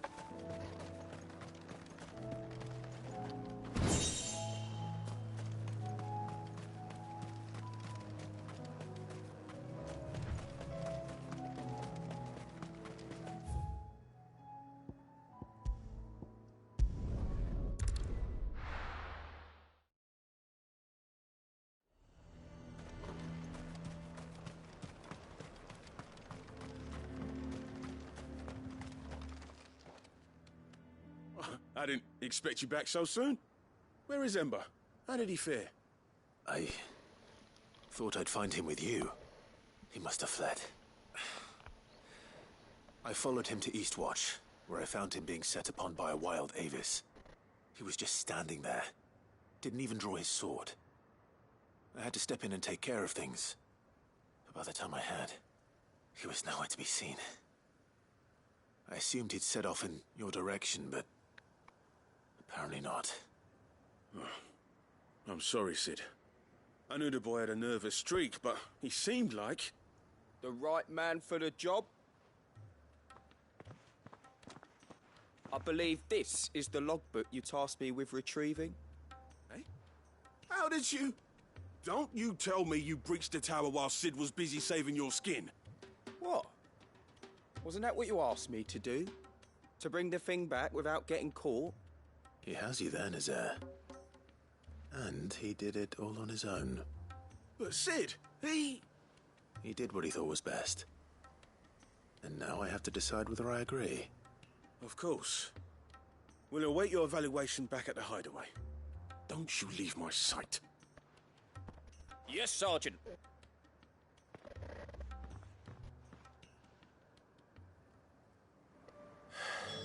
This won't be an easy decision.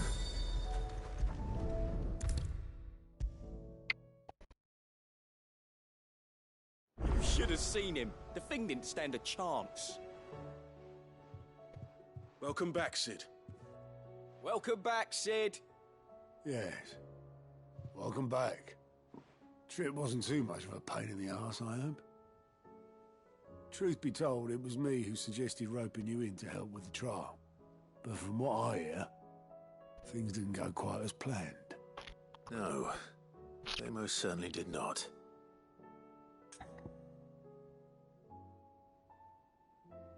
Sure. Ember lost his nerve in the face of a beast of prey, but he didn't lose heart. He pressed on, and he achieved his aim. And is that not what we ask of our scouts? Indeed it is. Thank you for your honest appraisal, Sid.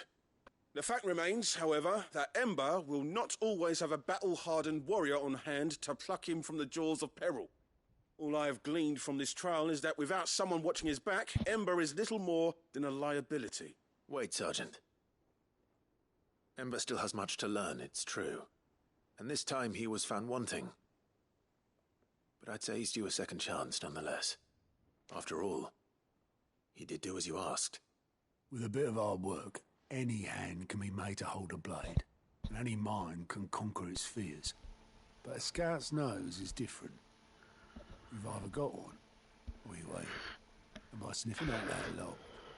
Young Ember here has shown he has a conch and a half. Wouldn't do to waste it now, would it? Fine. One more chance. I'll do whatever you ask. I'll spend my days and nights in the pit if I have to. I'll show you.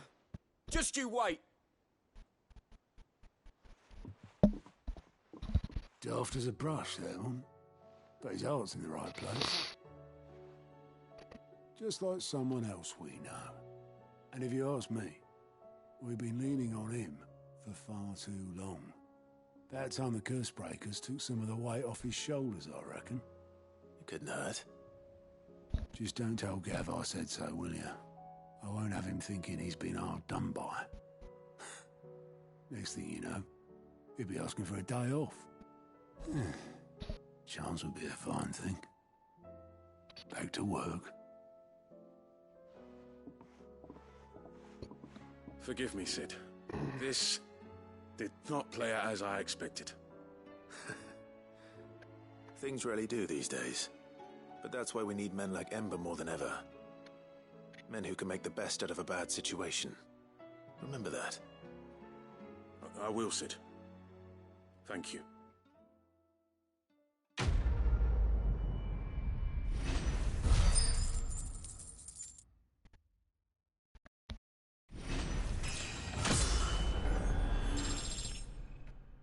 It's level 47 now. Let's go.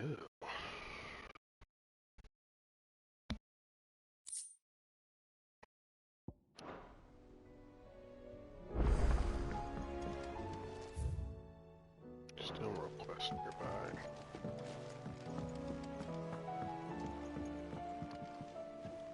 Sid, do you have a moment?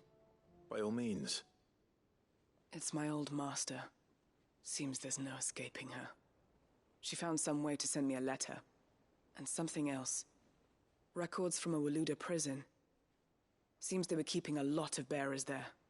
How did she come by such a thing? Finding bearers always was her strong point. And it seems the cells of Balmung Dark are full of them. Foreign captives, the masterless. Bearers no one would miss. And even better for her, bearers with no one to look after them. When ether started lapping at the walls, the jailers fled. Leaving the bearers to be liberated by whoever happened to come along next. Sid, I'd like to believe that I've earned your trust by now. And while I'm well aware that you've forbidden Cursebreakers from traveling to Waloed, I can't let those bearers die in their cells. I'd rather risk shipwreck on the Shadow Coast than leave them to starve. We'll be needing the Enterprise if we're going to navigate the Narrow. Does that mean... I'm making an exception, but we travel together. And we stay no longer than we have to. Ash is an inhospitable place at the best of times. We save as many as we can, and we leave. Thank you, Sid. There was a name in the prison register. A name from my past. Chadwick. Another of my former master's protégés. A gifted soldier, and the closest thing I had to family. The thought of him held captive in that place. He must be very important to you. He was. Is. Then we find him. The entrance to the prison lies in the shadow of Ravenwit Walls, just beyond the portcullis. We should head there as quickly as we can. I only pray there are still bearers alive to save. As do I, Doris.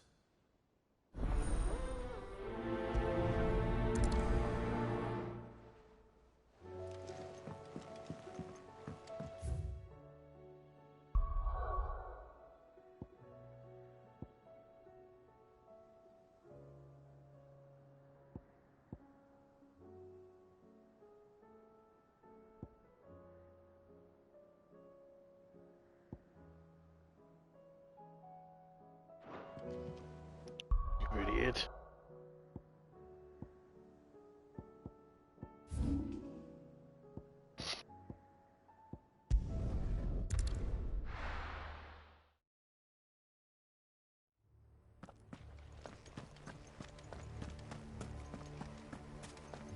Doris is waiting for me near Balmung Dark. The longer she's out in the open, the more likely she is to be found by a Kashyyyk. I need to hurry.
There were no guards, I take it.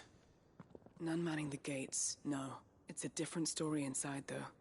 The corridors are crawling with Akashic. Most likely guards left behind when the wardens ran. If Chadwick was being held here, I worry that he may already be. Don't give up hope just yet, but let's move quickly. Let me check the ground floor. The ether's thickest there. Then I'll search the upper level. Good luck, Sid. Stay safe.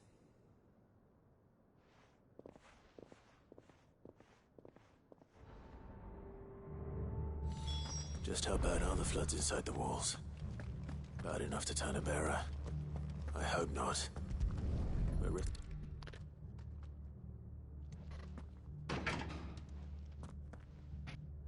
locked up tight.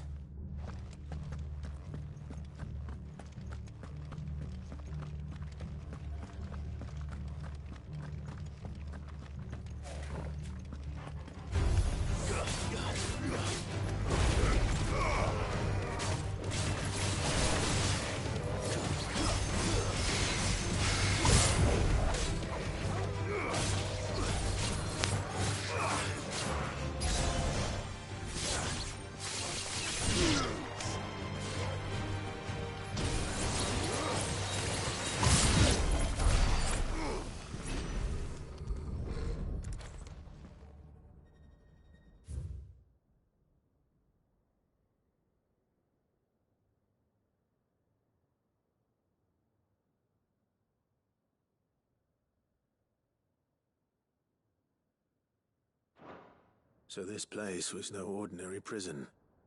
And I doubt they'll have taken the creature with them when they fled.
Minimal loss of Waluda lives.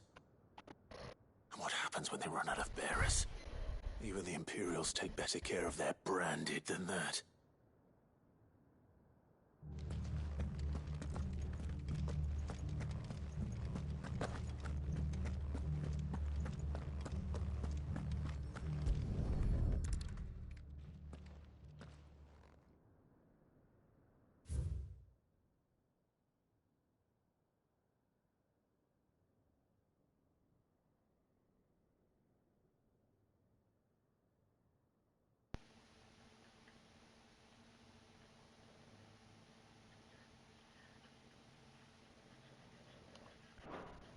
They were feeding bearers to it. This is even worse than I'd feared. Well, that's just fucking inhumane. Nothing but Akashic down here. Hopefully things are looking better upstairs. I should go and see how Doris is getting on.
No lock downstairs. But I did find out that this place was more than just a prison. Something far more sinister was happening here. I know. I've been reading some of these documents, and it can't be true, can it?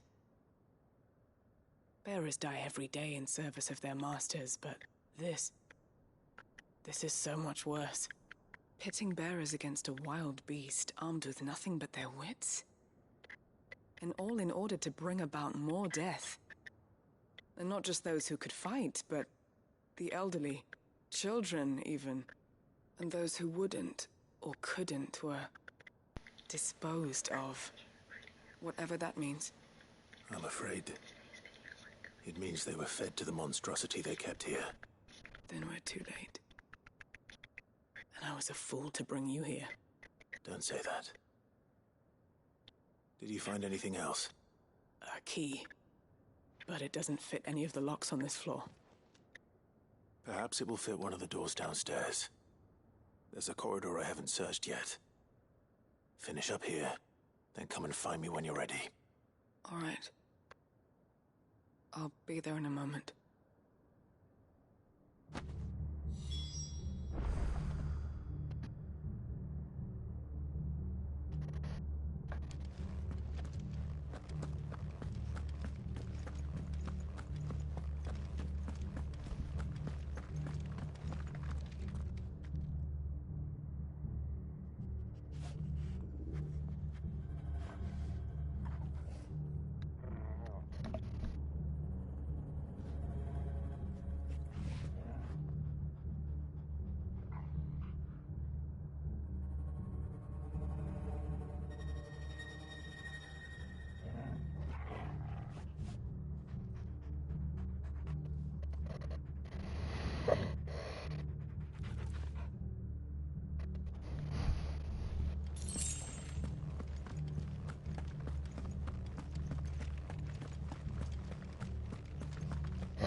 Let's see what we can find down here.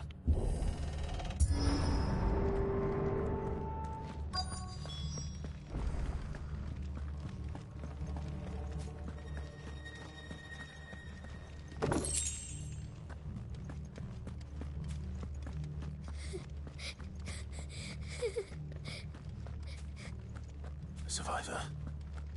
And she sounds close. Who are you? There's no need to be afraid. Are you alone? Are there any other survivors? Some of the guards. They're still here. But something's wrong with them. Everyone else was eaten by the monster. Of course there were. Thank the Founder. It was worth our coming. But I'd rather we didn't linger. Are you ready? Ready when you are. You poor thing. You must have been terrified. Did Jadwick send you? What? He fought the monster. Distracted it so I could run away. He must have sent you. He promised to free the others too. Where is he? He opened your cell, didn't he? He wouldn't be here otherwise. Chadwick.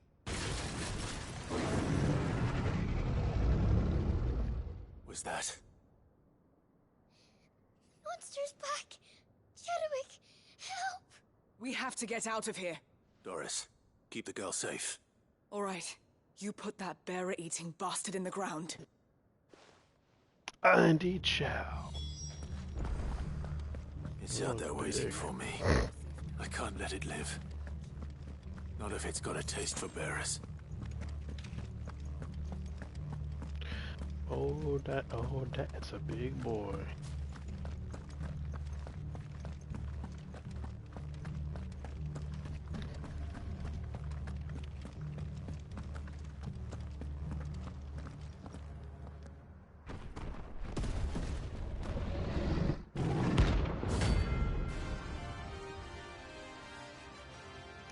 It's a bounty too.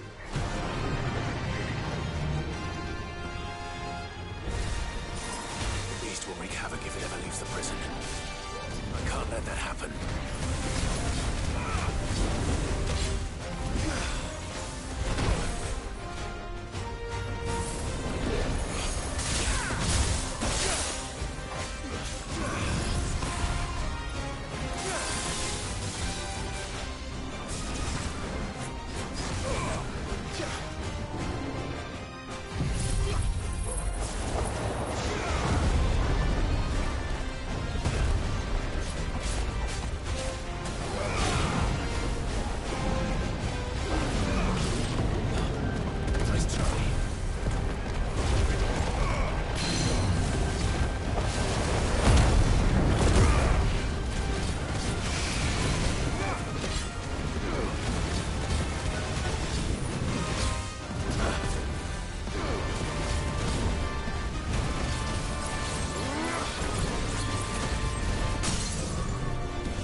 Finally.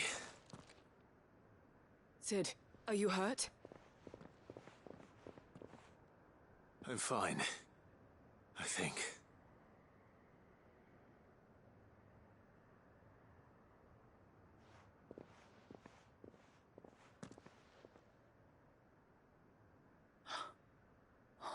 No. What is it? A diary. I gave it to Chadwick before we went our separate ways. He was here. Do you think that creature? I'm sure you fought bravely to the last. The girl is safe thanks to him. Chadwick. You fool. Come on. We have to get her back to the hideaway. We don't want his sacrifice to have been in vain. No. Of course not. I'll see that she's looked after from now on. It's the least I can do.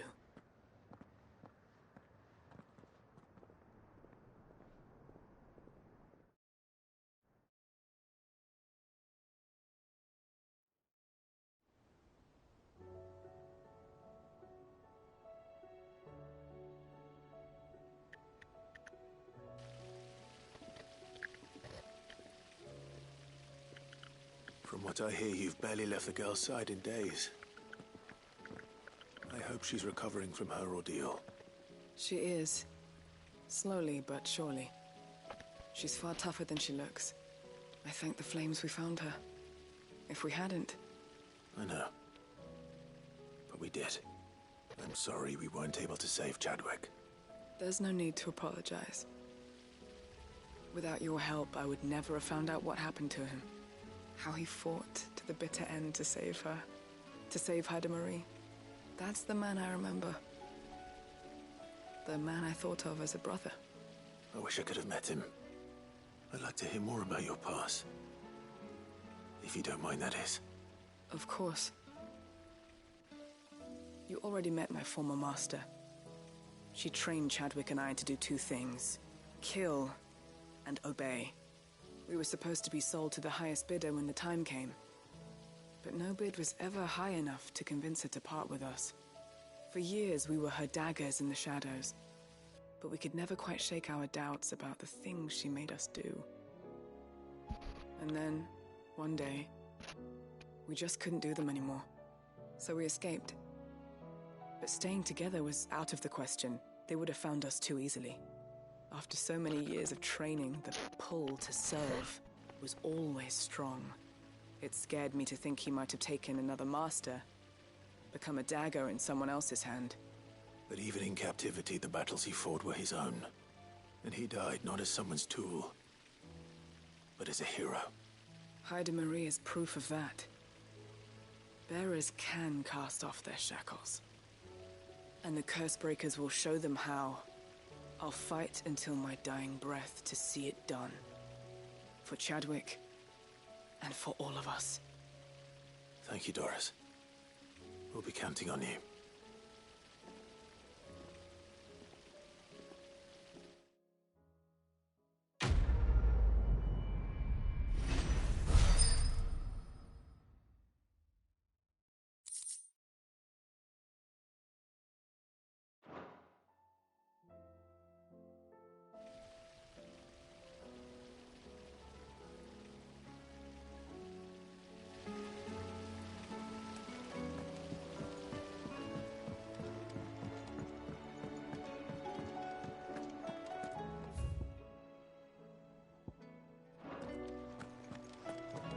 Twinside's hundreds of leagues away.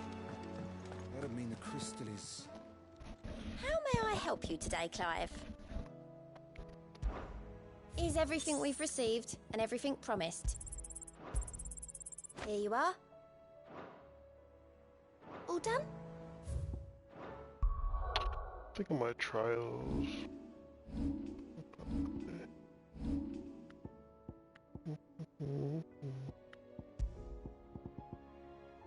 The only words before you said the connect to armor slants to my power and over the long time could I watch that my mood. The warriors will leave the spirit of home, but want to leave with the strength. Please don't judge any 5%. Sure, I'll try it out, okay? Clive! Here you go. Always something in there.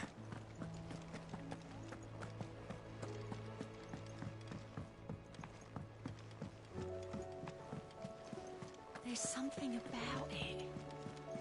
I feel like it's calling to me.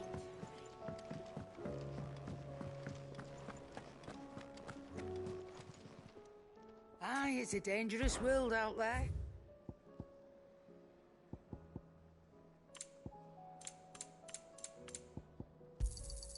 You're rubbing me blind, you know. Trouble with your gear, or... So, will it be?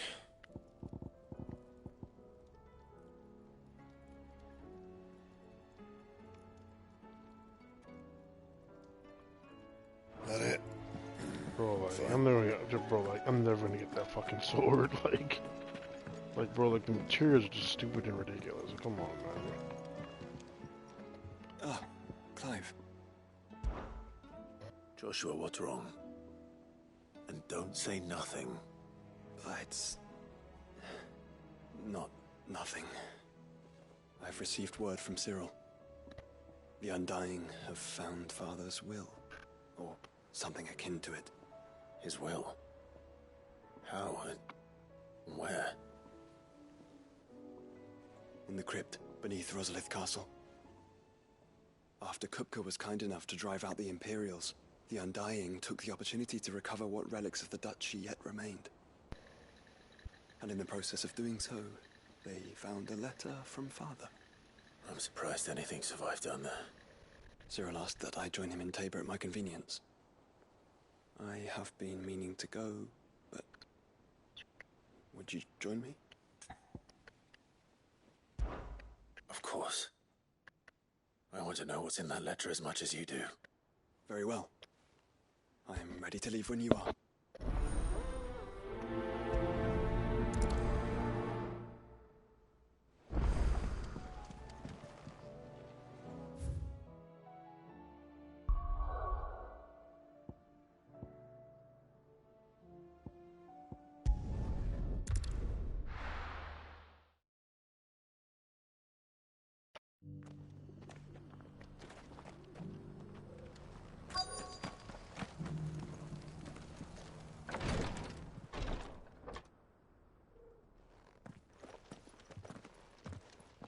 Your Grace, my lord, I trust your journey was not overly onerous.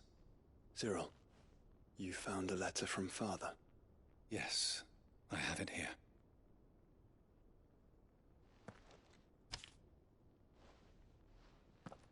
If you would do us the honor, my lord.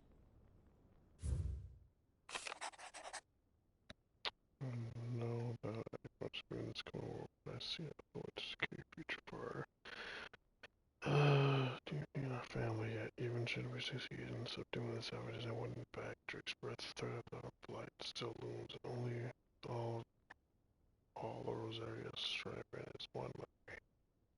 At last, overcome it. I made plans to see us through, but such are the obstacles that stand in our way. So I fought to you to continue my work. I know that you have the strength, the courage, and the will to do so. This shall be in our arduous inheritance, and so offer you another, that you might be reminded of the love and the faith that I hold both your father. An inheritance? It would seem the late Archduke penned this missive shortly before his passing. The day before we left for Phoenix Gate. What are these plans he spoke of?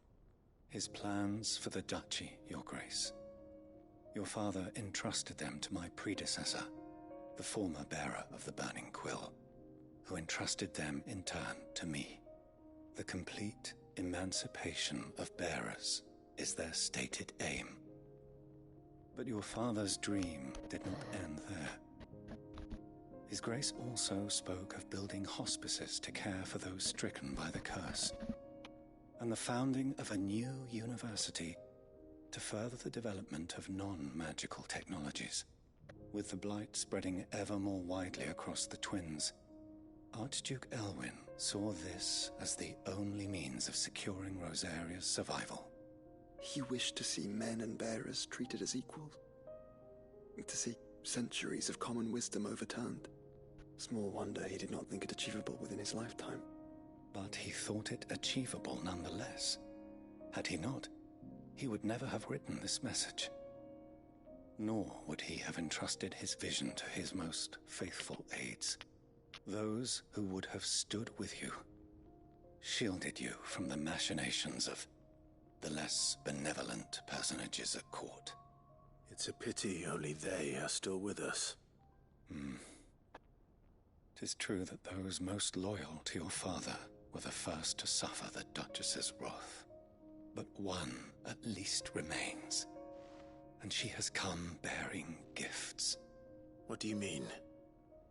Mayhap it is better that she explain, my lord. After all, the duties entrusted to me by my predecessor extended only to recovering His Grace's will and arranging a meeting with the one who might execute it, or a part of it, at least. And where is this woman? She awaits you in the archive, Your Grace. Thank you, Cyril. Shall we then?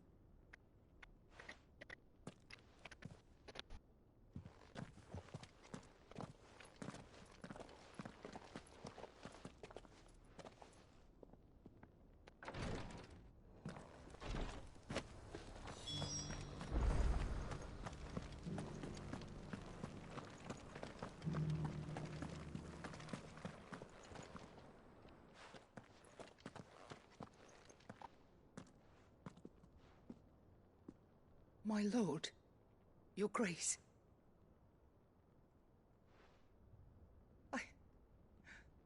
I hardly recognize you. I am Goditha, retainer of House Rosfield, loyal servant to the Phoenix and his shields. Your father, the Archduke Elwyn, entrusted me with the delivery of a gift. I only hope you can forgive my tardiness in bringing it to you. Lift up your head, Lady Goditha. You have our gratitude for your service to our house and to our father. I merely did my duty, as any proud Rosarian would. My lady, perhaps you could explain a little more? What exactly is the gift you bring? As I'm sure you know, it has long been the custom for the children of House Rosfield to be presented with certain keepsakes upon their coming of age. Indeed it has. Our father often spoke of the day when our turn would come. And had he lived to see it, he would have presented you with the treasures I bear. Matching armbands for you both. Alas, he did not live. Indeed, he was taken from us even before they could be completed. He had intended to claim the Heartstone with which each armband was to be finished himself, but it was not to be. And his gifts remain incomplete. I see. It saddens me to bring them before you, as they are. It was your father's wish that you be presented with the finished articles, not these, works in progress. But with his grace long since gone, and the stone left unclaimed, I had little choice. You are grown men now, and his house is yours. And while I would not presume to insist upon your claiming the Heartstone in his stead, I know that nothing would have pleased him more than for you to do so. Thank you, Lady Goditha. What say you, Clive? What else? Of course, my lady. May our father's will be done. Oh, I am much obliged. Do you know where we might find this Heartstone, my lady? I do. Though it may be a matter of a good deal more than simply happening upon it. It is found in the bellies of elder griffins, you see. We do at least know where to find one. A certain specimen has made its nest in Titan's Wake, not far from here. A certain specimen? You are most perceptive, Your Grace. In answer to your unspoken question, yes. In fact, this is the very same beast your father meant to slay. I have been tracking its movements since you were but a boy.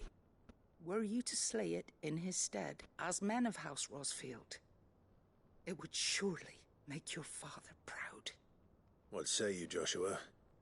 What else?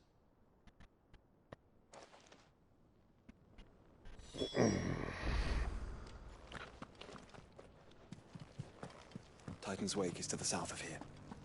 but... Yeah, it's Joshua, we know. Shut the fuck up.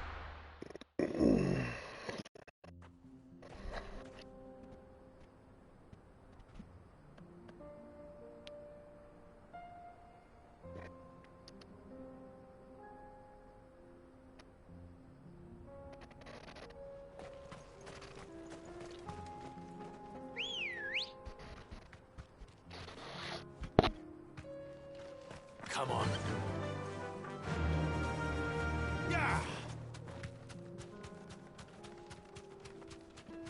Eyes peeled, Joshua.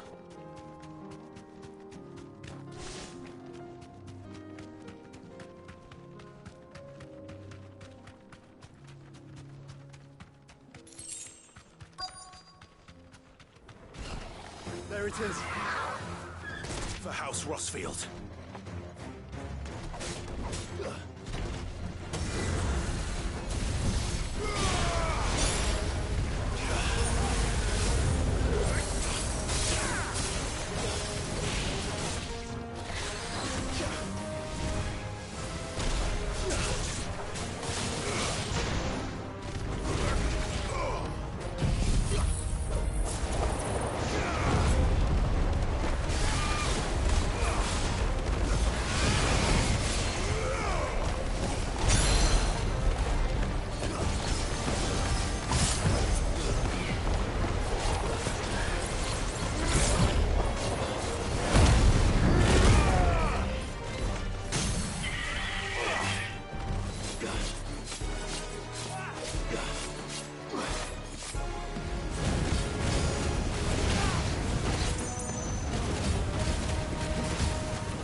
He did.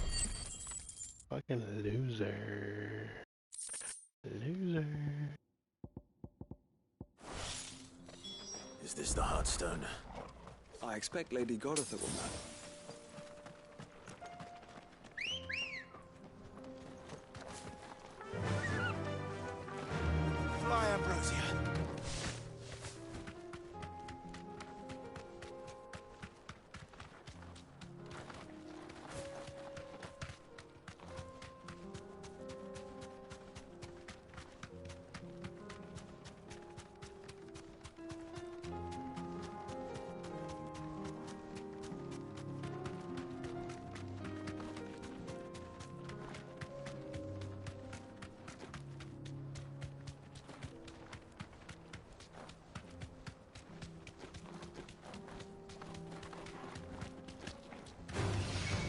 enough of you, are there?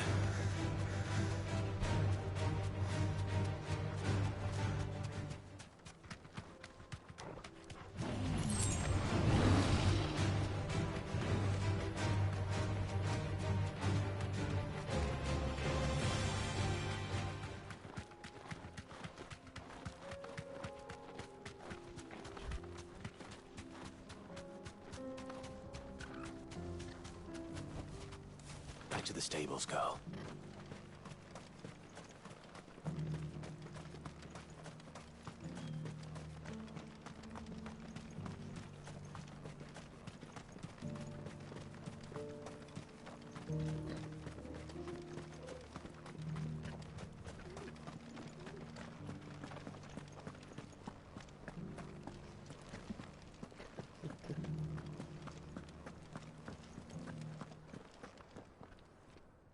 Thank the Founder you were safe. The Griffin is slain then? And the Heartstone claimed.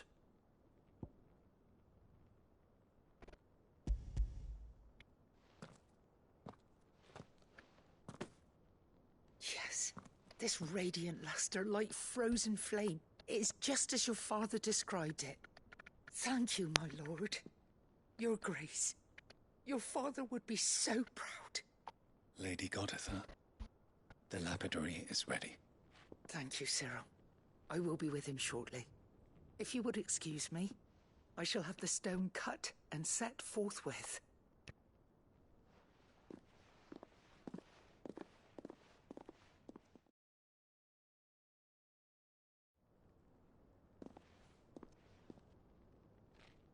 The armbands are complete. Pray, take them. They are yours, after all. Heartstone is harder and more enduring than garnet, or even ruby. It symbolizes unwavering will and devotion. And the graven vines encircling the stone represent the unbreakable bonds between you. It's a message. Father knew we had enemies both inside and outside the duchy.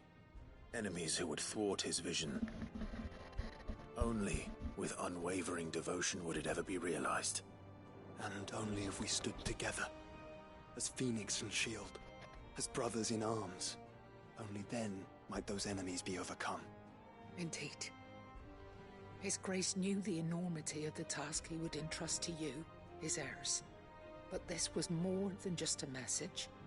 It was a promise. That he would always be with you. Thank you, Lady Goditha, for remaining the steadfast custodian of our father's will. Forgive me, my lady, but there is something I don't quite understand. The Undying told me that after Father died, Mother claimed all of the ducal treasures for her own. Even if the armbands were incomplete, she would surely not have overlooked them. So, how were you able to keep them from her? Because I was the keeper of the vault. Though I was but a lowly servant, your father spoke to me of his intentions for the bands, of the deep love he had for both of you, and his hopes for your future. In the days before the disaster at Phoenix Gate, I discovered that the Duchess had ordered her jewelry be sent away from the castle. It was then that I knew she meant to betray us. I tried to warn your father, but it was too late. When word of the fire reached Rosalith, I knew my time was short. So I took up the armbands and I fled into the night. And thank the Founder you did. Yet my duty to your father was incomplete. Not knowing what else to do, I followed the Griffin, thinking I might claim the Heartstone on its passing. And so my pursuit continued, until Lord Cyril appeared before me. He informed me that His Grace's will had been recovered, and that his sons were alive and well. Lady Goditha, on behalf of my father and all the people of Rosaria, I thank you for your loyal service. As do I. Thank you, my lord. Your Grace, for coming back to us. For giving my service meaning.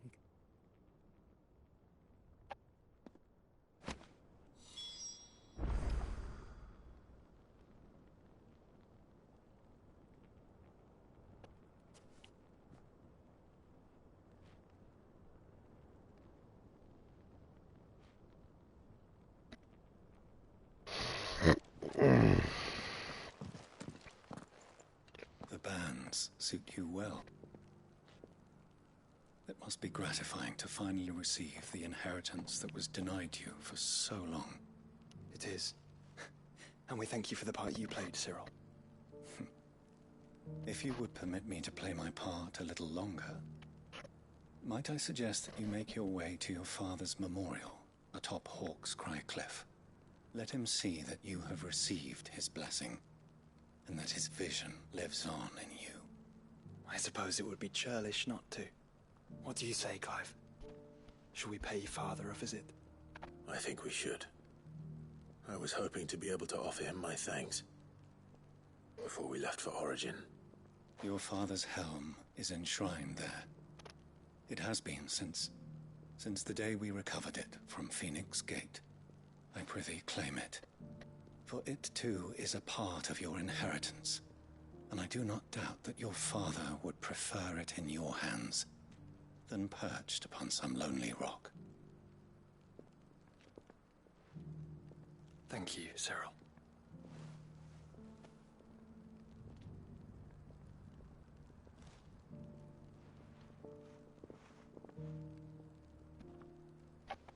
Come on, Clive. He's waiting.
Good girl.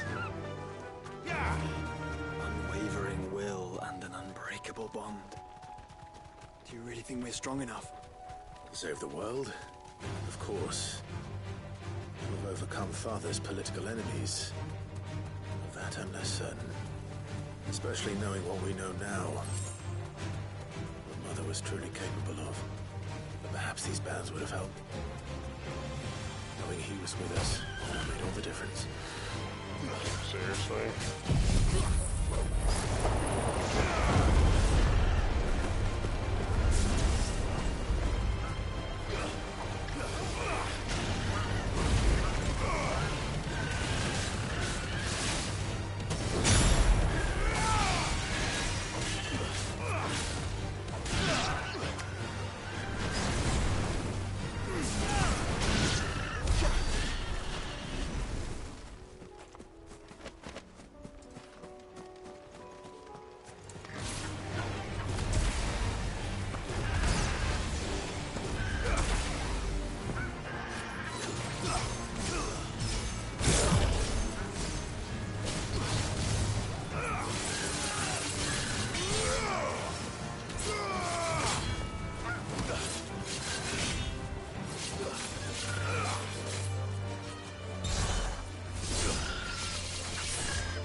Father always fought for what he believed was right. It wasn't until that night at Phoenix Gate that I realized I had never fought for anything. I always had someone else to do the fighting for me.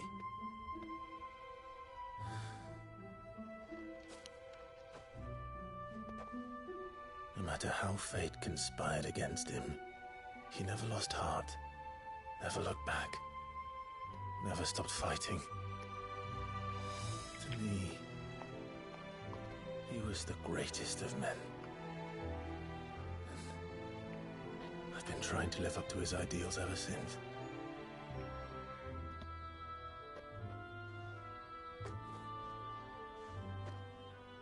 We all have, Clive. We all have. And we'll keep trying. Because that's what he would have wanted. What he would have done himself. Even if it meant standing against the very gods in the heavens. I shall be borrowing this, Father, if I may. That you might watch over us as we follow in your footsteps.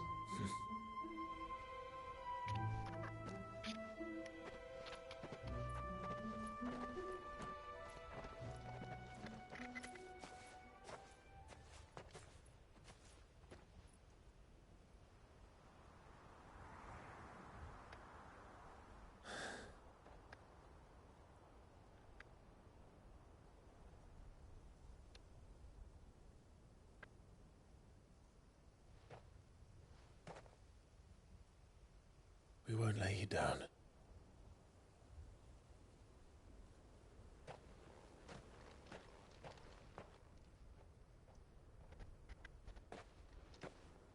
Onward then? Onward. To the end. And to a new beginning.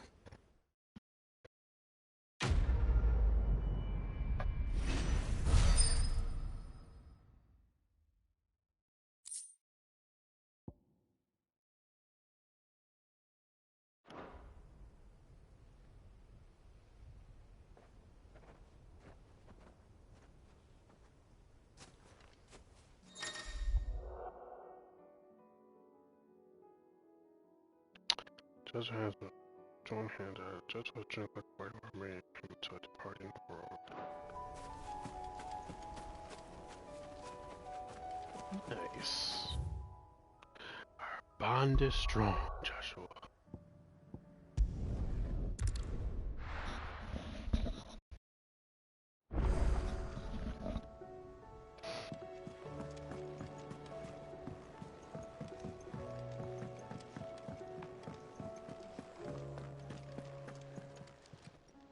Still alive, are you?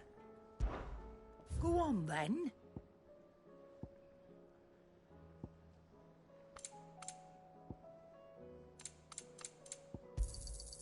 You're rubbing me blind, you know. Finished, are you?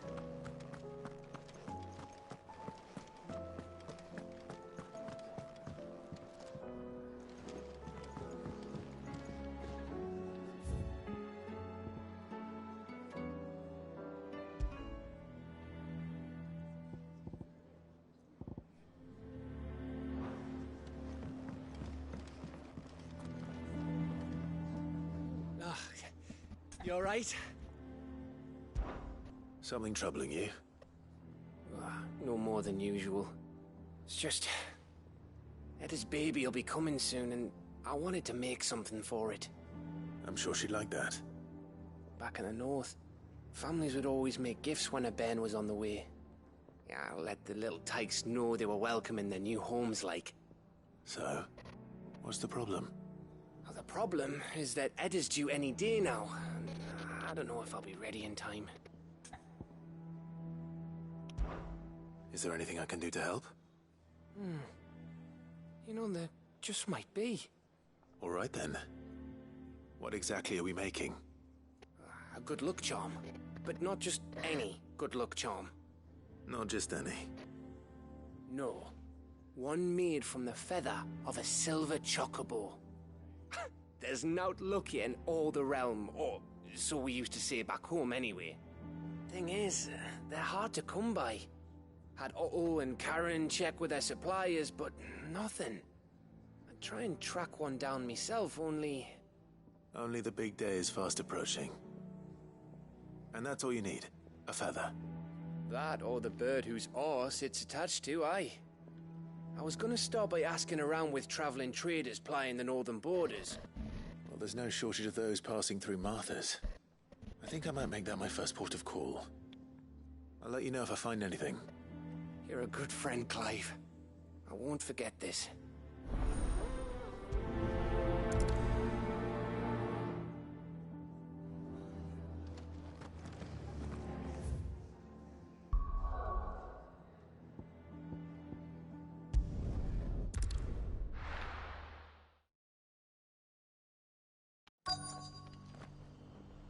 Let's hope one of the merchants here has what Gav needs.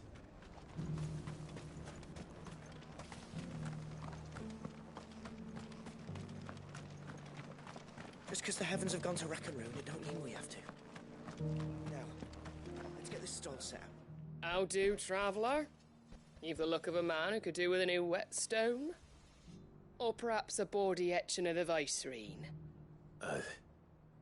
Maybe another time. I'm looking for a silver chocobo feather. If that's the case, rumours are all you're likely to find. No one has seen a silver chocobo for years. Word is they were all hunted for their feathers. Some northern nonsense about bringing good luck. Didn't bring them much, nor their bows. If any are still out there, I reckon they'll be doing their damnedest not to be discovered. You're probably right. Thank you anyway.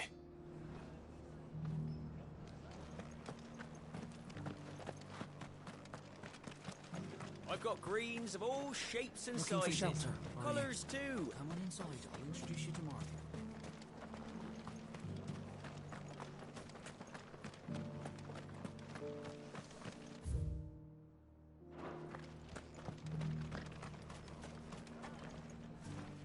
Excuse me. I'm looking for something. Oh, well, then I'm your man. A silver chocobo feather. Oh, or maybe not. Though you're not the first to mention the bird around here. There was a man stopped by the rest not long ago claiming he was attacked by a silver chocobo near some gutted hovel not far from Eastpool. Most took him for a braggart and a liar, but who knows? Perhaps there was some truth to his tale. We'll see. Thank you.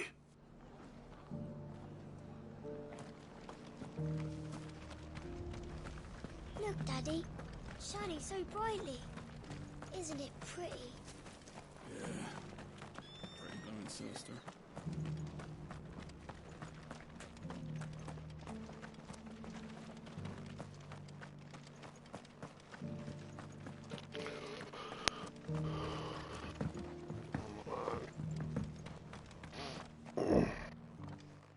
Can I help you with summit?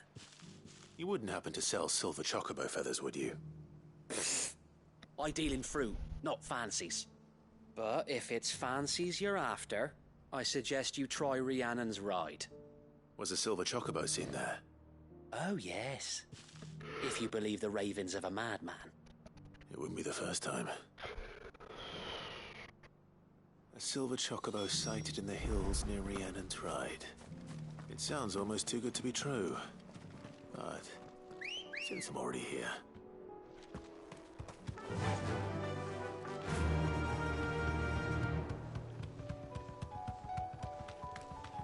Can hardly make out a blooming thing.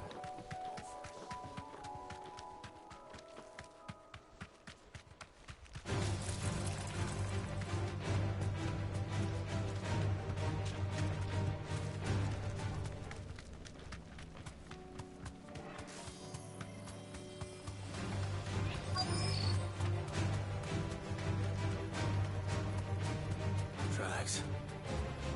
Left by bandits for a change.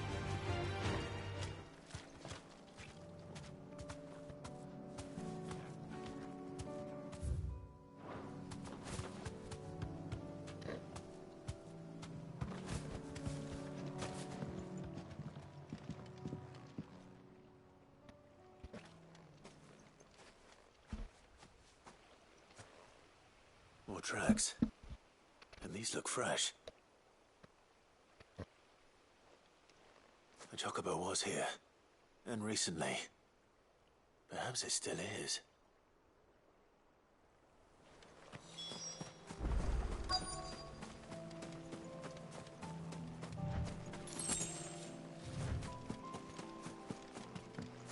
I don't hear anything.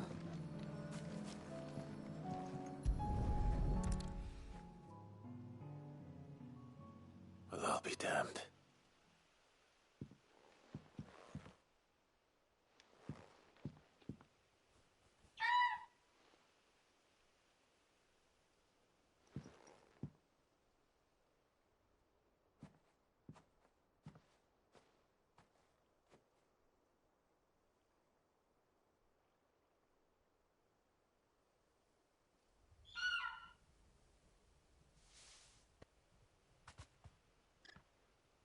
It's all right. I'm not going to hurt you. Just borrowing a feather for my friend.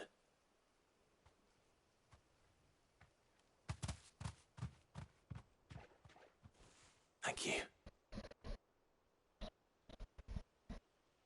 Let's get this back to Gav before they change their minds.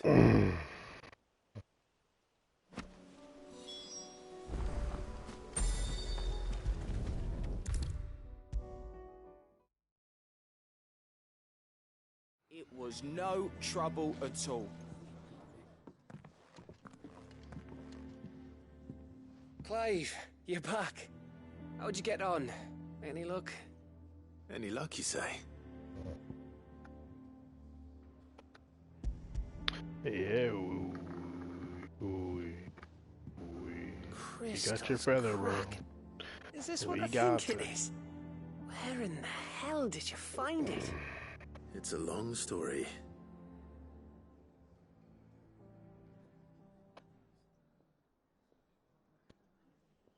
Right there on the road to Eastpool. Who'd have thought it? Everything up there's been abandoned for years. The empty cabin made for the perfect shelter. Though I fear my presence may have forced the poor creatures to look elsewhere. Don't blame yourself, Clive. The Blight's right on Eastpool's doorstep. They'd have had to move on before long. Even if you hadn't have turned up. They'll find a new home. Trust me. After all, that's what us endangered animals do. Anyway, what matters is, you managed to nick us one of their quills before they could run off. And now all that's left is to fix it to the carving. I didn't know you could carve. Reckon there's a lot you don't know about me. Like the fact I'm as good with a whittling knife as I am with a sword. And that bone Ember gave me's a dream to work with. What did you say it was from again? An Avis? But it weren't your Avis, Sid. I slew one of my own at last. So all those long nights in the pit finally bore fruit. I'm proud of you, Ember. Don't speak too soon. I ain't done my trial yet. There we go.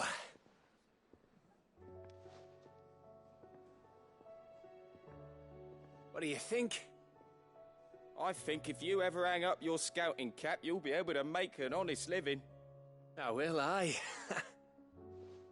I should go and see if Ed is awake. Give it my best. You can give it to yourself. Come on.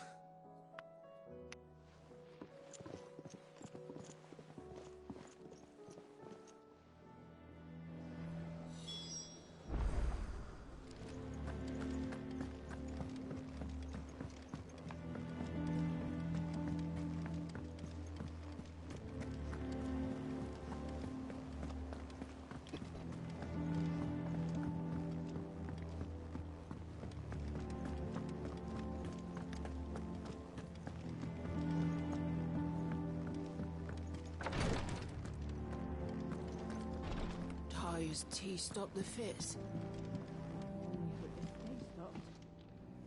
Ah, me lords. How are you feeling? Well, thank you. Is something wrong? Wrong? No, nothing like that. What it is... Go on, please.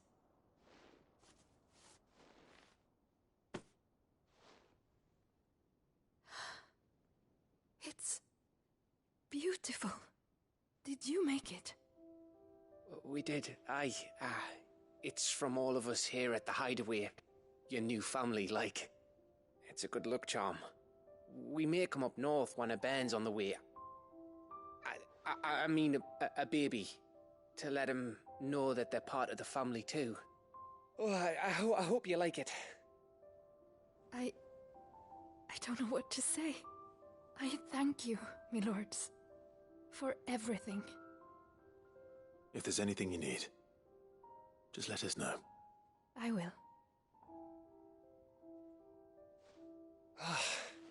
Clive, fancy a swift off? I'm thirsty. I could be convinced.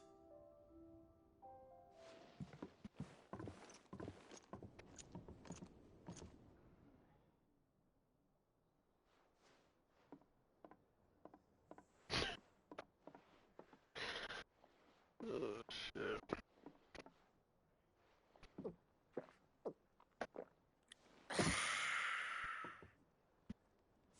Don't you think you've had enough? No, we're celebrating. I'm gonna be a father. I think Edda might have something to say about that. You know what I mean. Bit of light in these dark times.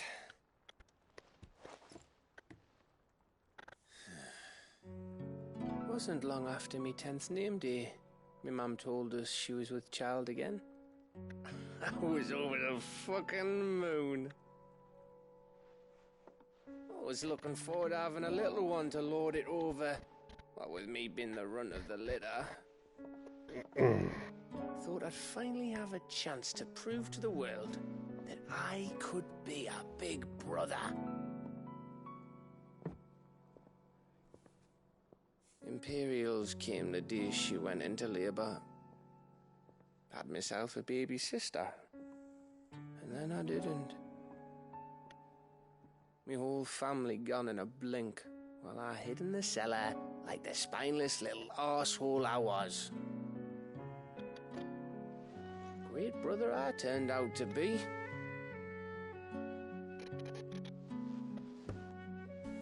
I'll never be a leader. And I'll never be a hero. I'm just a daft little dog who comes running when his master calls. I'll never be like you, or Sid, or Jill, or even Torgal. Have you finished? Maybe.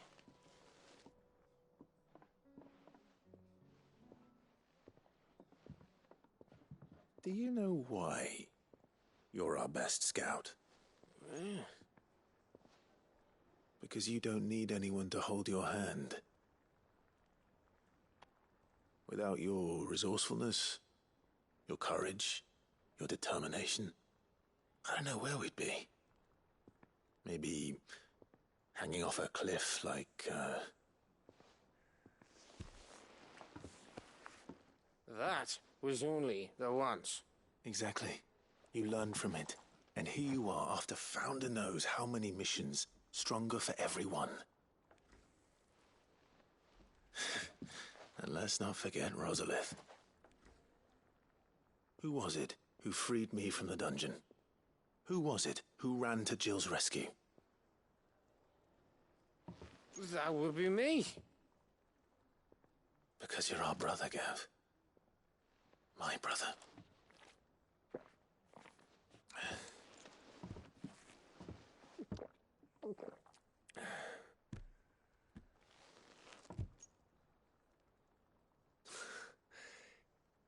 Your brother.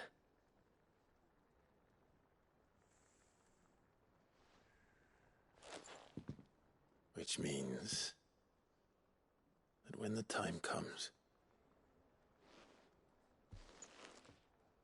I get your room. And your sword.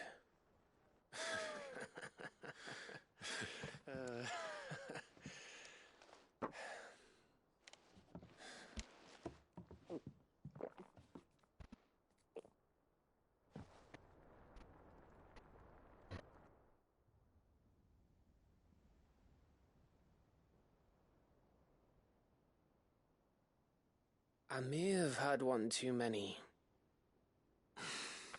You may have had 10 too many. I said I was thirsty. Better get back to work anyway, after I walk this off. Clive? What is it? Thanks for, you know. I know.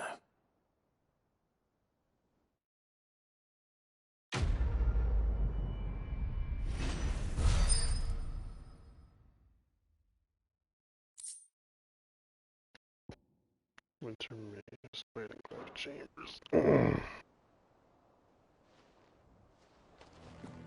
Do you think they'll come back? Of course they will. It's just a big crystal. How hard could it be?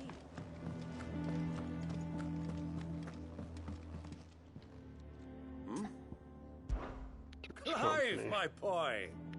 Rutherford informs me that we owe you our thanks. Hadn't intended for you to get involved, but such are the times we live in, huh? I would have done the same for anyone else. You're far too modest, Clive. You'd make a terrible nobleman. But tell me, is the realm truly in as dire a state as Rutherford suggests? From what little I saw, you were right to be worried. I suppose I should have expected the worst. But I was rather hoping the great and good of the realm might have things a little more under control. Alas, it seems that firm leadership is in short supply these days, and without it, the people are bound to lose their way. We must move quickly. But where do we start? True, the challenges that face us are many. But in my estimation, there are two key areas to be addressed before any other. The realm's armies and her larders. As you've seen firsthand, it's every man and woman for themselves out there. Certain cities have banded together to try and maintain some semblance of order, yes, but such cases are few and far between. And yet, the only remedy for the chaos that faces us is unity. A unity that transcends even the borders laid down by our ancestors. In short, if Storm does not stand together, she will fall apart. But how would one even begin to unite the realm? The armies, my boy. As I told you already, we begin by restoring order among the ranks of those sworn to maintain it. Sadly, I doubt I could convince even the lowliest gaggle of privates to dig a latrine together. But I do know someone the High Commanders have been known to listen to on occasion. Field Marshal Eugen Havel. I thought he was retired. He was, until an Akashic army tore through Randalar and killed most of the rank and file. There is no man alive more capable. Literally. And as luck would have it, I've already spoken with him on the matter. Of course you have. And he's agreed to help. On one condition. That he first speaks with you personally. Havel has always been a man of frustratingly rigid principle, and he has certain qualms about clasping arms with, well, with an outlaw. I extolled your many virtues as best I could, Oh of my course, god, can't wait to but go the along with it, old dude. goat This, was like, I adamant like that this he game, would these actually praise conversations you be in just person. drawn on way too You don't fucking mind, long. do you, my boy? God damn, Of you course see, not. you gotta see all that to ask me to do As long as something. chaos reigns, we will never build a better world. I'll do whatever it takes. And if the Field Marshal wishes to speak with me in person, then so be it. That's the spirit. I'll leave for Randalar at once. Would you send a Stolas? Of course. Rutherford is already in the Dalmekian capital. I'll have him tell Havel to expect you forthwith. Excellent. Thank you, Uncle. No, thank you, Clive. My fucking god, shut the fuck up already. Just shut the fuck up. Let's do the fucking quest. Like, god damn. Oh my god, bro. Like, literally.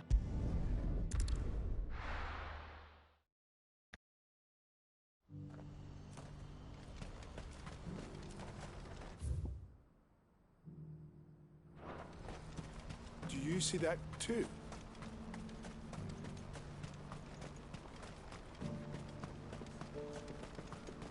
Papa? What is it? Oh, please. Just make it stop. I'm scared.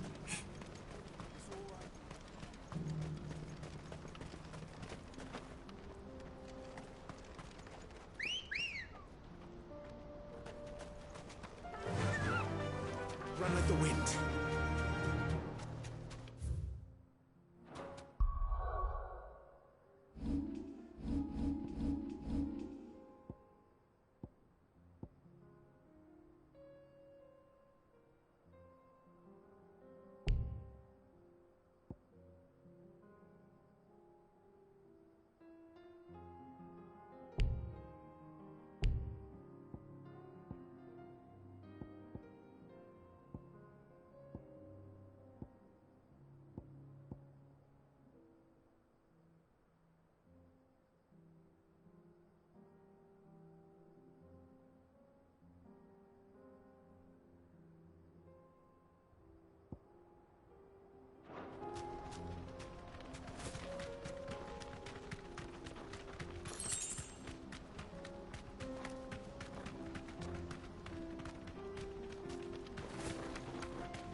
Can't be Rutherford, can it?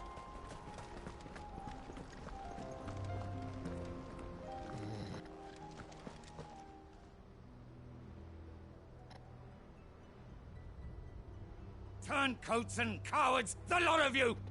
If it's a fight you want, it's a fight you shall have! Allow me. I don't need your... Please, Field Marshal, oblige him. This won't take long. You're right. It won't. Men, finish him.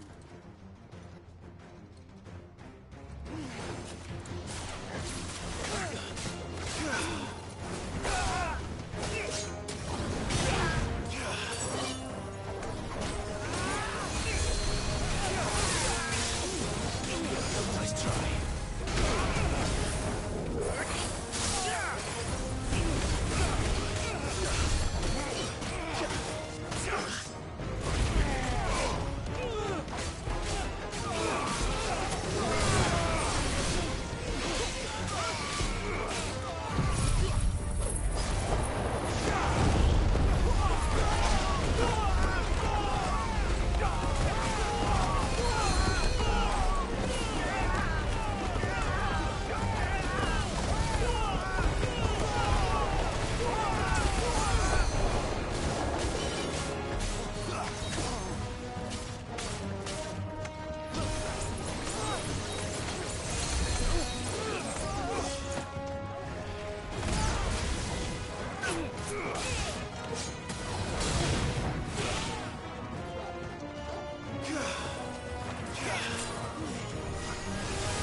feeling fucking hot.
A little longer than I'd have liked.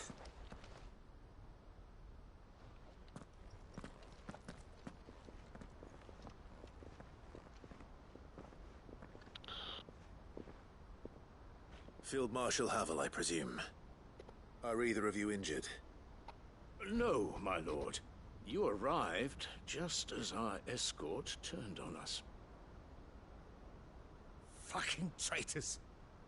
I'd heard reports of soldiers in the outlying regions abandoning the oaths they swore. But I hadn't thought the corruption had reached so close to the heart of the Republic. It's a fucking disgrace.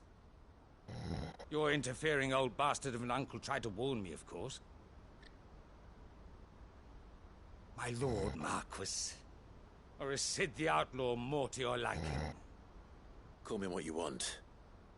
It doesn't change who I am, or the urgency of the message I bring. My uncle has a plan to right the realm, and he needs your help to see it through. Before I agree to anything,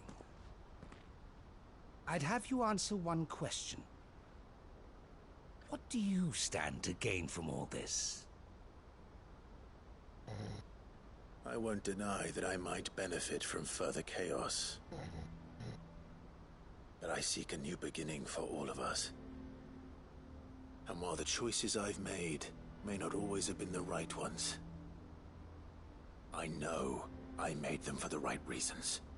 For so long, so many of us have been told how we could live, how we could die, when it should have been our decision all along. Now we have a chance to put things right. But in order to take it, we must stand together. Even if it be beside those with whom we don't see eye to eye.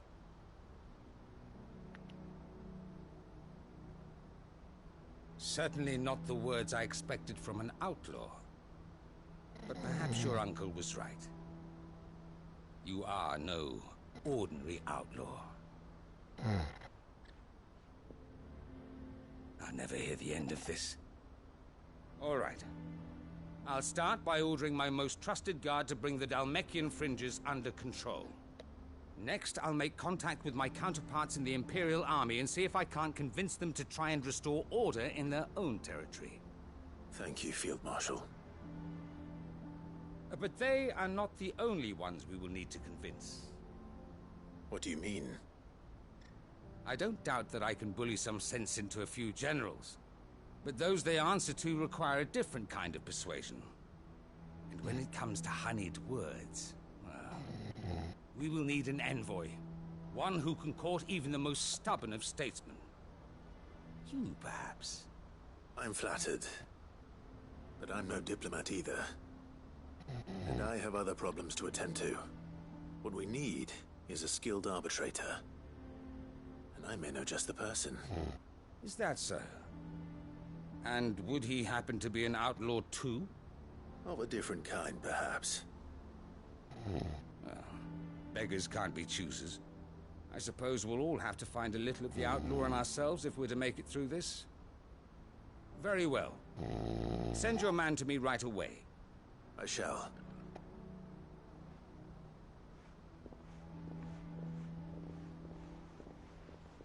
My Lord Marquis. Your Lord Uncle bade me escort the Field Marshal to his manor in Port Isolde.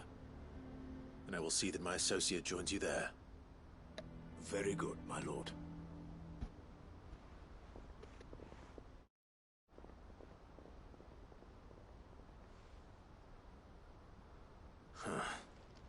An envoy. I'm not sure I'm the man to talk anyone round. I can barely convince my brother to take his medicine. No. This is a job for someone with experience.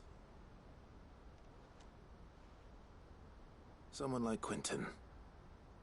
I hope I can convince him at least.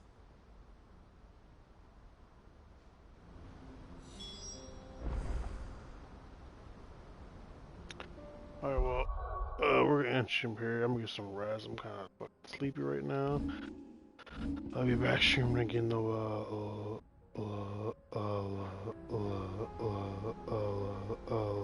later on up there. What I'm gonna play, kind of not sure yet, but we'll see. But the stream will be on my YouTube channel though. But like I said, we're back streaming again. You know what I mean?